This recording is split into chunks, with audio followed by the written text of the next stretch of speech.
ಪ್ರಚಲಿತಕ್ಕೆ ಸ್ವಾಗತ. ನಾನು ಚೈತ್ರ. ಇವತ್ತು ಮೆಸ್ಕಾಂನ ಒಂದು ಗ್ಯಾಂಗ್ ಮನ್ಗಳನ್ನ ಸೇವೆಯನ್ನ ಅವರಿಗೆ ಕಾಯಂಗೊಳಿಸಬೇಕು ಅನ್ನುವಂತಹ ನಿಟ್ಟಿನಲ್ಲಿ ನಗರದಲ್ಲಿ ಪ್ರತಿಭಟನೆಯನ್ನ ನಡೆಸಲಾಯಿತು. ಇದ್ರ ಬಗ್ಗೆ ಇವತ್ತು ನಮ್ಮ ಜೊತೆ ಮಾತಾಡಲಿಕ್ಕಿದ್ದಾರೆ ದಕ್ಷಿಣ ಕನ್ನಡ ಜಿಲ್ಲಾ ಇಂಟೆಕ್ ಅಧ್ಯಕ್ಷರಾದಂತಹ ಮನೋಹರ್ ಶೆಟ್ಟಿ ಅವರು. ಸರ್ಕಾರಿ ಕ್ರಮಕ್ಕೆ ಸ್ವಾಗತ. ಓಕೆ, ಹಾಗೆ ಇನ್ನೊಬ್ಬರು ಭದ್ರಾವತಿಯ ಗ್ಯಾಂಗ್ ಮನ್ ಆದಂತಹ ಜಯರಾಮ್ ಅವರು. ಸರ್ಕಾರಿ ಕ್ರಮಕ್ಕೆ ಸ್ವಾಗತ.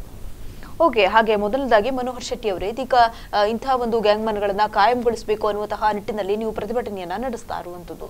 ಆದ್ರೆ ಎಷ್ಟು ವರ್ಷದಿಂದ ಈ ರೀತಿ ಒಂದು ಸಮಸ್ಯೆಗಳಾಗ್ತಾ ಇತ್ತು, ಅಥವಾ ಅವ್ರನ್ನ ಕಾಯಂಗೊಳಿಸಬೇಕು ಅನ್ನುವಂತಹ ನಿಯಮಗಳೇನಾದ್ರೂ ಇತ್ತಾ, ಹೇಗೆ ಅಂತ? ಮೇಡಮ್, ಇದು ಕಳೆದ 1.5 ವರ್ಷದಿಂದ ನಡೆದಂತ ಕಾರ್ಯಕ್ರಮ. ಲಾಸ್ಟ್ ಟೈಮ್ ಡಿಸೆಂಬರ್ 31ಕ್ಕೆ ಇವರ ಕಾಂಟ್ರಾಕ್ಟ್ ಮುಗಿದಿತ್ತು. ಆಮೇಲೆ ಮಾನ್ಯ ಇಂಧನ ಸಚಿವರಾದಂಥ ಡಿ ಕೆ ಶಿವಕುಮಾರ್ ಅವರ ಹತ್ರ ನಮ್ಮ ಇಂಟೆಕ್ ರಾಜ್ಯಾಧ್ಯಕ್ಷರಾದಂಥ ರಾಕೇಶ್ ಮಲ್ಲಿ ಅವರು ಭೇಟಿ ಮಾಡಿ ಮನವಿ ಮಾಡಿದ ಮೇಲೆ ಒಂದು 3 ತಿಂಗಳ ಮಟ್ಟಿಗೆ ಎಕ್ಸ್ಟೆನ್ಷನ್ ಕೊಟ್ಟಿದ್ದಾರೆ. ಡಿಸೆಂಬರ್ 31ಕ್ಕೆ ಅದರದ ಅವಧಿ ಮುಗಿಯಿತು. ಕಾನೂನಿನ ತೊಡಕುಂಟು, ನಾವು ಮುಂದಿನ ದಿನಗಳಲ್ಲಿ ಕಾನೂನಿನ ಚೌಕಟ್ಟಿನ ಒಳಗಡೆ ನಿಮಗೆ ಸ್ಪಂದನೆ ಮಾಡ್ತೇವೆ ಅಂತ ಇಂಧನ ಸಚಿವರವರು ಭರವಸೆ ಕೊಟ್ಟಿದ್ರು. ಆಮೇಲೆ ಅವತ್ತಿನಿಂದ ಸ್ಟಾರ್ಟ್ ಆದಂತ ಈ ಹೋರಾಟ. ಆಮೇಲೆ ನಾವು ಮೆಸ್ಕಾಂನ MD ಅವರಿಗೆ ಮನವಿಯನ್ನು ಕೊಟ್ಟಿದ್ದೇವೆ. ಅದರ ಮುಖಾಂತರ ಮತ್ತೆ KPTCL MD ಅವರಿಗೆ ನಾವು ನಿಯೋಗ ಹೋಗಿ ಅವರನ್ನು ಪರ್ಸನಲ್ ಭೇಟಿಯಾಗಿ ನಾವು ಒಂದು ಲಾಯರ್ ಮುಖಾಂತರ ಕೂಡ ಅವರು ಕಾನೂನಿನ ತೊಡಕಿದೆ ಅಂತ ಹೇಳ್ತಾ ಇದ್ದಾರೆ. ಅವರಿಗೆ ಕೂಡ ಕಾನೂನು ಸಲಹೆಗಾರರನ್ನು ನಾವು ನೇಮಿಸಿ ಅವರಿಗೆ ಕನ್ವಿನ್ಸ್ ಮಾಡ್ಲಿಕ್ಕೆ ಟ್ರೈ ಮಾಡಿದ್ದೆವು. ಆದಾಗೂ ಕೂಡ ನಮಗೆ ಏನೋ ಸ್ಪಂದನೆ ದೊರಕದ ಮತ್ತೆ ನಾವು ನ್ಯಾಯಾಂಗ ಹೋರಾಟಕ್ಕೆ ಹೊರಟೆವು. ನಾವು ಕೋರ್ಟಲ್ಲಿ ಕೇಸ್ ಹಾಕಿದ್ದೇವೆ. 37 ಮಂದಿ ರಾಜ್ಯ ಹೈಕೋರ್ಟ್ ಅಲ್ಲಿ ನಮಗೆ ಜಯ ಸಿಕ್ಕಿದೆ. 37 ಮಂದಿ ಬಗ್ಗೆ ನಮಗೆ ಇವರನ್ನು ಕೆಲಸಕ್ಕೆ ಇಡಬೇಕು ಅಂತ ಆರ್ಡರ್ ಆಗಿದೆ. ಆ ಆರ್ಡರ್ ಅನ್ನು ಕಾಪಿಯನ್ನು ತಗೊಂಡು ಬಂದು ಪುನಃ ವಾಪಸ್ ಡಿ ಕೆ ಶಿವಕುಮಾರ್ ಅವರ ಹತ್ರ MD ಅವರ ಹತ್ರ ಈ ರೀತಿ ಕಂಟಿನ್ಯೂಸ್ ಪ್ರೊಸೆಸ್ ಅಲ್ಲಿ ನಡೀತಾ ಉಂಟು. ಮೊನ್ನೆ ನಮ್ದು 3 ತಾರೀಕಿಗೆ ಬ್ಯಾಂಗ್ಳೂರಲ್ಲಿ ಪ್ಯಾಲೇಸ್ ಗ್ರೌಂಡ್ ಅಲ್ಲಿ ನಮ್ದು ಇಂಟೆಕ್ 75ನೇ ವರ್ಷದ ಒಂದು ಸಮಾವೇಶ ಇತ್ತು. ನಮ್ಮ ಸನ್ಮಾನ್ಯ ಮುಖ್ಯಮಂತ್ರಿಗಳಾದ ಸಿದ್ದರಾಮಯ್ಯ ಅವರು ಕೂಡ ಅದಕ್ಕೆ ಭಾಗವಹಿಸಿದ್ದಾರೆ. ಅಲ್ಲಿ ಕೂಡ ನಾವು ನಮ್ಮ ಎಲ್ಲ ರಾಜ್ಯ ಮೆಸ್ಕಾಂ ಅಲ್ಲ, ಬ್ಯಾಂಗ್ಳೂರು ಎಲ್ಲ ಸೇರಿ ಒಂದು 1,500 ಮಂದಿ ನಾವು ಸೇರಿ ಅಲ್ಲಿ ಅವರಿಗೆ ಮನವಿ ನಮ್ಮ ರಾಜ್ಯಾಧ್ಯಕ್ಷರ ಹತ್ರ ಕೊಟ್ಟಿದ್ದೇವೆ. ಅಲ್ಲಿ ಮಾಧ್ಯಮದಲ್ಲಿ ಕೂಡ ಬಂದಿದೆ, ನೀವು ಕೂಡ ಹಾಕಿದ್ದೀರಿ. ಅಲ್ಲಿ ಸಿದ್ದರಾಮಯ್ಯ ಭಾಷಣದಲ್ಲಿ ನಮಗೆ ಭರವಸೆ ಕೊಟ್ಟಿದ್ದಾರೆ. ಮೆಸ್ಕಾಂ ಇದು KPTCL ವರ್ಕರ್ನವರನ್ನು ನಾನು ಗಮನ ಹರಿಸ್ತೇನೆ, ಕಾನೂನು ಚೌಕಟ್ಟಲ್ಲಿ ಅದನ್ನು ಅವರಿಗೆ ಸಹಾಯ ಮಾಡ್ತೇನೆ, ನಾನು ಕೆಲಸ ಕೊಡ್ತೇನೆಂಬ ಒಂದು ಭರವಸೆಯನ್ನು ಕೊಟ್ಟಿದ್ದಾರೆ. ಅದರಿಂದಾಗಿ ನಾವು ಇತ್ತೀಚೆಗೆ ಮೊನ್ನೆ ಮಂಗಳೂರು MD ಅವರ ಹತ್ರ ಪುನಃ ಬಂದು ಭೇಟಿಯಾಗಿದ್ದೇವೆ.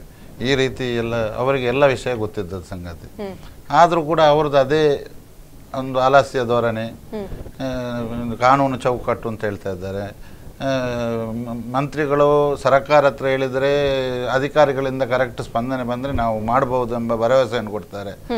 ಈ ಅಧಿಕಾರಿಗಳು ಏನು ಹೇಳ್ತಾರೆ, ಒಂದು ಅಲಕ್ಷ್ಯವಾದಂಥ ಒಂದು ನೀತಿಯನ್ನು ಅಳಿಸ್ತಾ ಇದ್ದಾರೆ.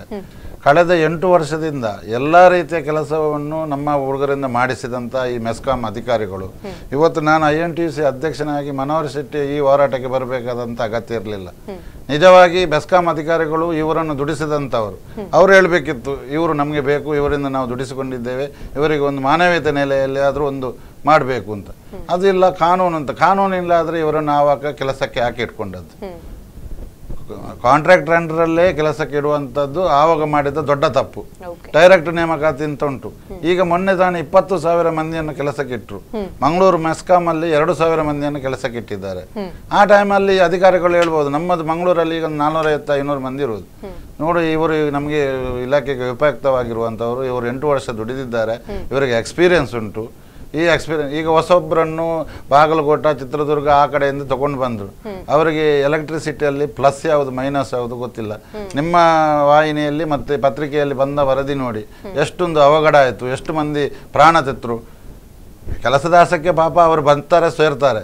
ಇಲ್ಲಿ ಎಷ್ಟು ಮಂದಿ ಆಕ್ಸಿಡೆಂಟ್ ಅಲ್ಲಿ ಸತ್ತು ಹೋದ್ರು.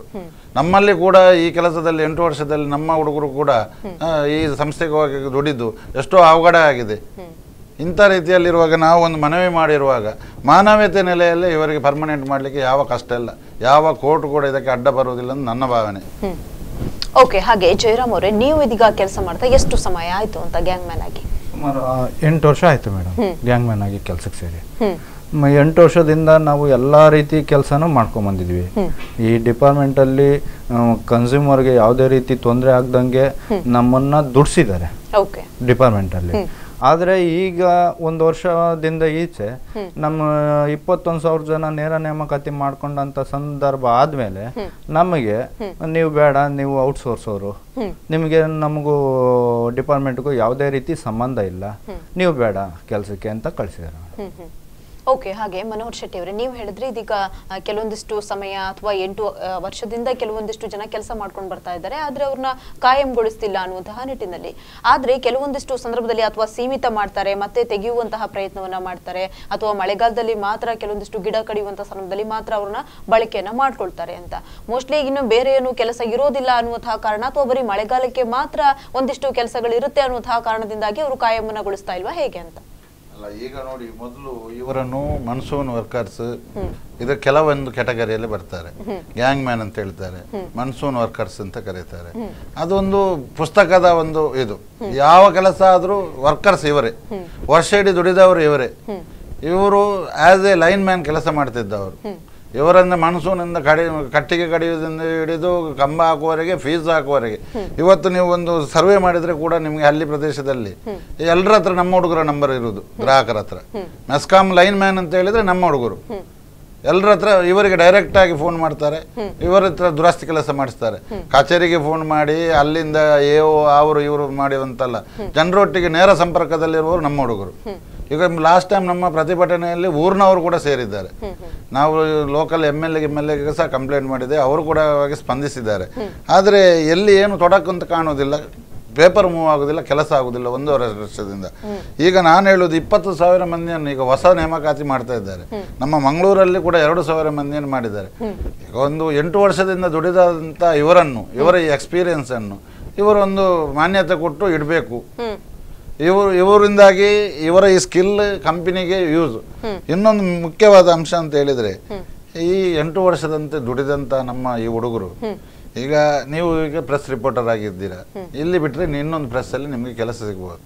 ಆದ್ರೆ ನಮ್ಮ ವರ್ಕರ್ಸ್ಗೆ ಮೆಸ್ಕಾಂ ಇಲ್ಲದ್ರೆ KPTC ಬಿಟ್ರೆ ಪ್ರಪಂಚದಲ್ಲಿ ಎಲ್ಲಿಯೂ ಕೂಡ ಅವರು ಕೆಲಸ ಮಾಡಲಿಕ್ಕೆ ಯೋಗ್ಯರಲ್ಲ. ಯಾಕೆಂತ ಹೇಳಿದ್ರೆ ಅವರಿಗೆ ತಂತಿಗಮ್ಮ, ವಯರ್ ಅದರ ಬಗ್ಗೆ ಮಾತ್ರ ನಾಲೆಜ್. ಈಗ ಎಲ್ರಿಗೂ 25ರಿಂದ ಒಂದು ಸಣ್ಣ ಏಜ್ ಅಲ್ಲಿ ದುಡಿಲಿಕ್ಕೆ ಸ್ಟಾರ್ಟ್ ಮಾಡಿದ್ದಾರೆ. ಈ ಏಜ್ ಅಲ್ಲಿ ಇನ್ನು ಬೇರೆ ಕೆಲಸ ಮಾಡುವಂತ ಅವರಿಗೆ ಗೊತ್ತಿಲ್ಲ. ಅವರಿಗೆ ಈ ಮೆಸ್ಕಾಂ ಅಲ್ಲಿ ಮತ್ತೆ KPTC ಅಂಡರ್ ಅಲ್ಲಿ ಮಾತ್ರ ಇರುವುದು ಈ ಎಲೆಕ್ಟ್ರಿಕಲ್ ಪೋಲ್ ಎಂಬಂತದ್ದು. ಈಗ ಬೇರೆ ಒಂದು ಕೆಲಸಕ್ಕೆ ಅನಿವಾರ್ಯ ಅಂತ ಬಿಟ್ಟು ಹೋಗ್ಲಿಕ್ಕೆ ಇವರಿಗೆ ಕೆಲಸ ಗೊತ್ತಿಲ್ಲ. ಇಂಥ ಪರಿಸ್ಥಿತಿಯಲ್ಲಿ ಒಂದು ಮಾನವೀಯತೆ ನೆಲೆಯಲ್ಲಿ ಅಧಿಕಾರಿಗಳು ಮನಸ್ಸು ಮಾಡಿದರೆ ಸರ್ಕಾರ ಸಕಾರಾತ್ಮಕವಾಗಿ ಸನ್ಮಾನ ಮಾಡಬಹುದು ಅಂತ ನಂದು. ಯಾಕೆಂತ ಹೇಳಿದ್ರೆ ಸಿದ್ದರಾಮಯ್ಯ ಅವರು ಕೂಡ ಭರವಸೆ ಕೊಟ್ಟಿದ್ದಾರೆ. DK ಶಿವಕುಮಾರ್ ಅವರು ಅವರಿಂದ ಪುಟಪ್ ಮಾಡ್ಲಿಕ್ಕೆ ಹೇಳಿ ನಮ್ದೇನು ಅಭ್ಯಂತರ ಇಲ್ಲ, ಕಾನೂನು ತೊಡಕಿದ್ರೆ ಅದನ್ನು ಪರಿಹರಿಸಿಕೊಳ್ಳಿ ಅಂತ ಅವರು ಹೇಳ್ತಾ ಇದ್ದಾರೆ. ಈಗ ಆವತ್ತು ಮಾಡಿದಂತ ತಪ್ಪಿಗೆ ಈಗ ಒಂದು 8ನೇ ಕ್ಲಾಸ್ 9ನೇ ಕ್ಲಾಸ್ 10ನೇ ಕ್ಲಾಸ್ ಕಲಿಯುವ ಆ ಟೈಮಲ್ಲಿ ಕಲಿಕೆ ಬಿಟ್ಟು ಇದು KPTC ನಮಗೆ ಒಂದು ಜೀವನಕ್ಕೆ ಒಂದು ದಾರಿ ಆಗ್ತದೆ ಎಂಬ ಉದ್ದೇಶದಿಂದ ಈ ಕೆಲಸಕ್ಕೆ ಸೇರಿದ್ದಾರೆ. ಆವಾಗ ಇವರಿಗೆ ಎಜುಕೇಶನ್ ಇಲ್ಲ ಮೇಡಮ್. ಇವರು ಕಾಂಟ್ರಾಕ್ಟರ್ ಅಂಡರ್ ಅಲ್ಲಿ ಇದ್ದಾರಾ, KPTC ಅಂಡರ್ ಅಲ್ಲಿ ಇದ್ದ ಮಾಹಿತಿ ಇವರಿಗೆ ಕೊರತೆ ಇತ್ತು. ಇವರು ಎಣಿಸಿದ್ದು ನಾವು ಮೆಸ್ಕಾಂ ಇಂದು ಎಂಪ್ಲಾಯ್, ಇನ್ನು ಗವರ್ಮೆಂಟ್ ನೌಕರಿ, ನಮ್ದು ಜೀವನ ಇದರಲ್ಲಿ ಪೂರ್ತಿ ಹೋಗ್ತದೆ ಎಂಬ ಉದ್ದೇಶದಿಂದ ನಿಯತ್ತಾಗಿ ಕೆಲಸ ಮಾಡಿದ್ದಾರೆ. ಈಗ ಆಲ್ ಆಫ್ ಎ ಸಡನ್ ಇವರು ನೀವು ನಮ್ಗೆ ಅಗತ್ಯ ಇಲ್ಲ ಎಂಬಂತ ಮಾತು ಹೇಳಿದ್ರೆ ಈ ಕೆಲವು ಮಂದಿ ಸುಸೈಡ್ ಮಾಡುವಂತ ಪರಿಸ್ಥಿತಿಯಲ್ಲಿ ಬಂದು ನಿಂತಿದ್ದಾರೆ. ಎಲ್ಲರೂ ಕೆಲವು ಮಂದಿಗೆ ಮದುವೆ ಆಗಿದೆ, ಮಕ್ಕಳಿದ್ದಾರೆ, ಸಂಸಾರ ಅವರ ಮೇಲೆ ನೆಚ್ಚಿಕೊಂಡು. ಓಕೆ, ಇದೀಗ ಅವರು ಮುಂದೆ ಅದು ಪರ್ಮನೆಂಟ್ ಆಗುತ್ತೆ ಅನ್ನುವಂತಹ ವಿಚಾರವನ್ನ ನೀವು ಮಾತಾಡಿದ್ರೆ, ಆದ್ರೆ ಅವರು ಸ್ಟಾರ್ಟಿಂಗ್ ಅದನ್ನ ಸೇರಿಸಿಕೊಳ್ಳುವಾಗ ನಿಮ್ಮದು ಪರ್ಮನೆಂಟ್ ಆಗುತ್ತೆ ಅನ್ನುವಂತಹ ವಿಚಾರವನ್ನ ಹೇಳಿದ್ರ ಅಂತ. ಕಾಂಟ್ರಾಕ್ಟರ್ನವರು ಇಲ್ಲದ್ರೆ ಇವರು ಎಜುಕೇಶನ್ ಸ್ವಲ್ಪ ಕಡಿಮೆ ಇದ್ದವರು ಕಾರ್ಮಿಕರು ನೋಡಿ ಅವರಿಗೆ ಮಿಸ್ಗೈಡ್ ಮಾಡಿರಬಹುದು. ಆ ಕಾಲದಲ್ಲಿ ಯಾರು ಏನು ಭರವಸೆ ಕೊಟ್ಟಿದ್ದಾರೆ ಎಂಬುದಕ್ಕೆ ನೀವೇ ಎಣಿಸಿಕೊಳ್ಳಿ. ಇಲ್ಲದ್ರೆ ಈ ಕೆಲಸಕ್ಕೆ ಅವರು ಹೇಗೆ ಬರ್ತಾರೆ? ಒಂದು ದಕ್ಷಿಣ ಕನ್ನಡ ನಮ್ಮ ಉಡುಪಿ ಜಿಲ್ಲೆಯಲ್ಲಿ ಗವರ್ಮೆಂಟ್ ಕೆಲಸ ಅಂತ ಹೇಳಿದ್ರೆ ನಮ್ದು ಬದುಕು ಸಾರ್ಥಕ ಆಯ್ತು ಎಂಬ ಭಾವನೆ ಉಂಟು.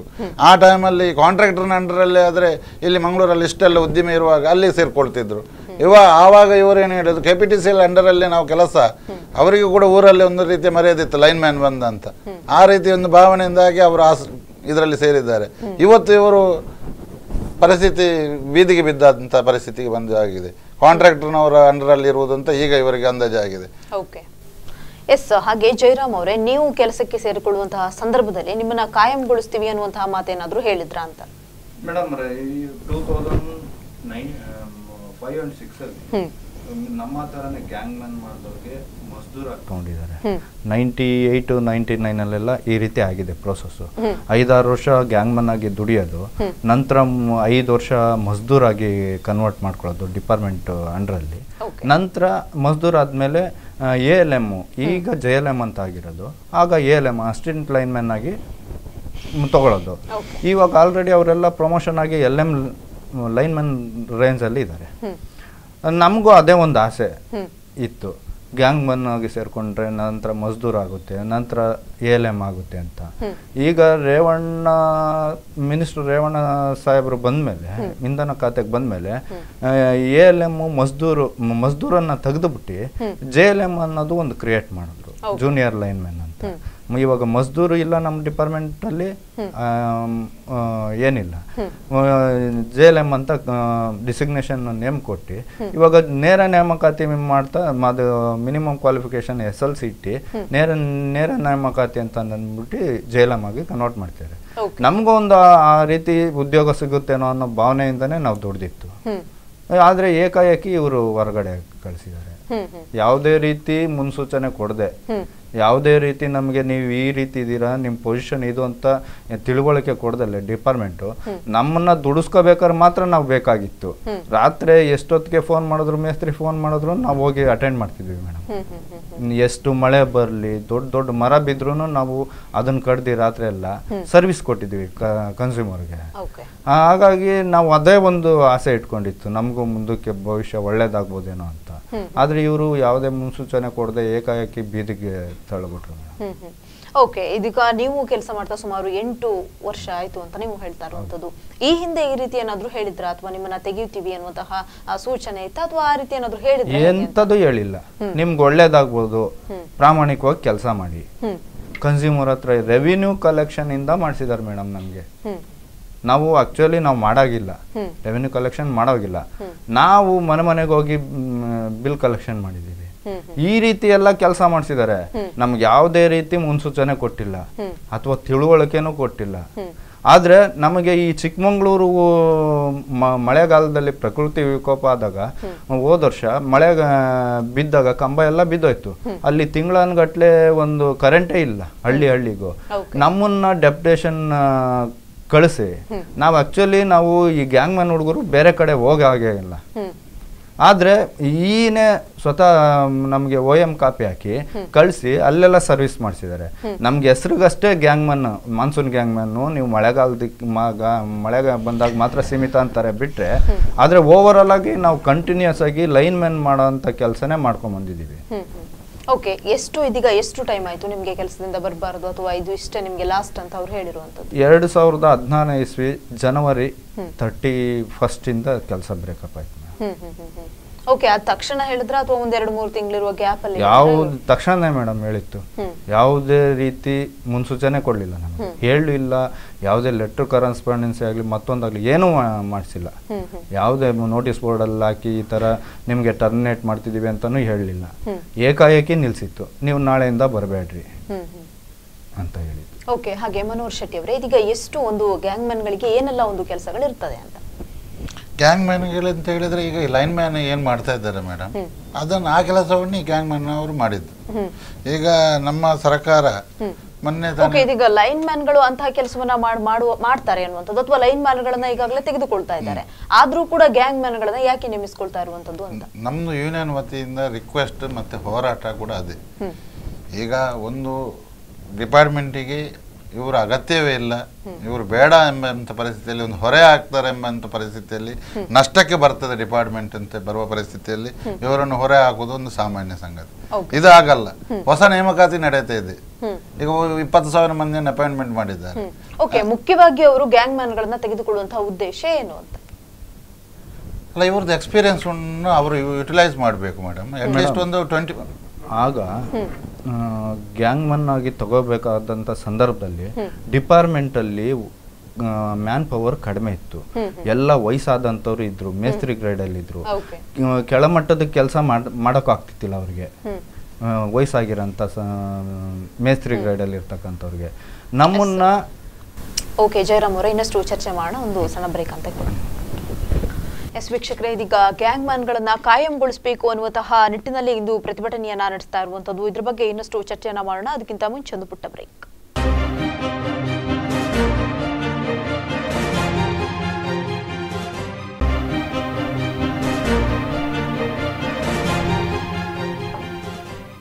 ಬ್ರೇಕ್ ನಂತರ ಪ್ರಚಲಿತಕ್ಕೆ ಮತ್ತೆ ಸ್ವಾಗತ. ಎಸ್, ಹಾಗೆ ಜಯರಾಮ್ ಅವರೇ, ಇದೀಗ ನೀವು ಹೇಳ್ತಾ ಇದ್ರಿ ಕೆಲವೊಂದಿಷ್ಟು ಸಂದರ್ಭದಲ್ಲಿ ಆ ಸಮಯದಲ್ಲಿ ಏಜ್ ಆದವರಿದ್ರು, ಆ ನಿಟ್ಟಿನಲ್ಲಿ ಕೆಲವೊಂದಿಷ್ಟು ಗ್ಯಾಂಗ್ ಮ್ಯಾನ್ ಗಳನ್ನ ತೆಗೆದುಕೊಂಡ್ರು ಅನ್ನುವಂಥದ್ದು. ಅದು ಹೇಗೆ ಅಂತ ಆ ಸಂದರ್ಭದಲ್ಲಿ? ಆ ಸಂದರ್ಭ ಹೆಂಗಿತ್ತು ಅಂತಂದ್ರೆ ಮೇಡಮ್, ಮ್ಯಾನ್ ಪವರೇ ಕಡಿಮೆ ಇತ್ತು. ನಾವು ಡೋರ್ ಟು ಡೋರ್ ಹೋಗುವಂತ ಎಲ್ಲ ಎಲೆಕ್ಟ್ರಿಸಿಟಿ ಅಂದ್ರೆ ಎಲ್ಲರಿಗೂ ಬೇಕಾಗಿತ್ತು. ಡೋರ್ ಟು ಡೋರು ಮನೆಗೆ ಹೋಗಿ ರೆವೆನ್ಯೂ ಕಲೆಕ್ಷನ್ ಆಗಿರ್ಬೋದು ಎಲ್ಲ ಮಾಡಬೇಕಿತ್ತು. ಆದರೆ ಆ ಸಂದರ್ಭದಲ್ಲಿ ಮ್ಯಾನ್ ಪವರ್ ಕಡಿಮೆ ಇತ್ತು, ಎಂಪ್ಲಾಯಿ ಕಡಿಮೆ ಇದ್ರು ನಮ್ಮ ಡಿಪಾರ್ಟ್ಮೆಂಟಲ್ಲಿ. ಈ ಗ್ಯಾಂಗ್ ಮ್ಯಾನ್ ಅಂತ ಕ್ರಿಯೇಟ್ ಮಾಡಿ ನಮ್ಮನ್ನು ತಗೊಂಡಿತ್ತು. ನಂತರ ಸರ್ಕಾರ, ಕಾಂಗ್ರೆಸ್ ಸರ್ಕಾರ ಬಂದ ನಂತರ ಇದು BJP ಗೌರ್ನಮೆಂಟಲ್ಲೇ ನಡೆದಿತ್ತು ಅಂತ ವ್ಯವಹಾರ. ನಂತರ ಇವರು ಬಂದರು, ಕಾಂಗ್ರೆಸ್ ಅವರು ಬಂದ ನಂತರ ನೇರ ನೇಮಕಾತಿ 21,000 ಜನ ಓವರ್ ಆಲ್ ಎಸ್ಕಾಮಲ್ಲಿ 21,000 ಜನ ನೇರ ನೇಮಕಾತಿ ಮಾಡಿದಂಥ ಸಂದರ್ಭದಲ್ಲಿ ನಮ್ಮನ್ನು ಹೊರಗಟ್ಟಿತ್ತು. ಅವಾಗ ಒಳ್ಳೆ ಯೂತ್ಸ್ ಬಂದರು, ಸಣ್ಣ ಏಜ್ ಅವ್ರು ಬಂದರು, ನಿಮ್ದು ಮುಗೀತು, ನಿಮ್ಗೆ ಕೆಲಸ ಇಲ್ಲ ಅಂತ ಹೊರಗಟ್ಟಿತ್ತು.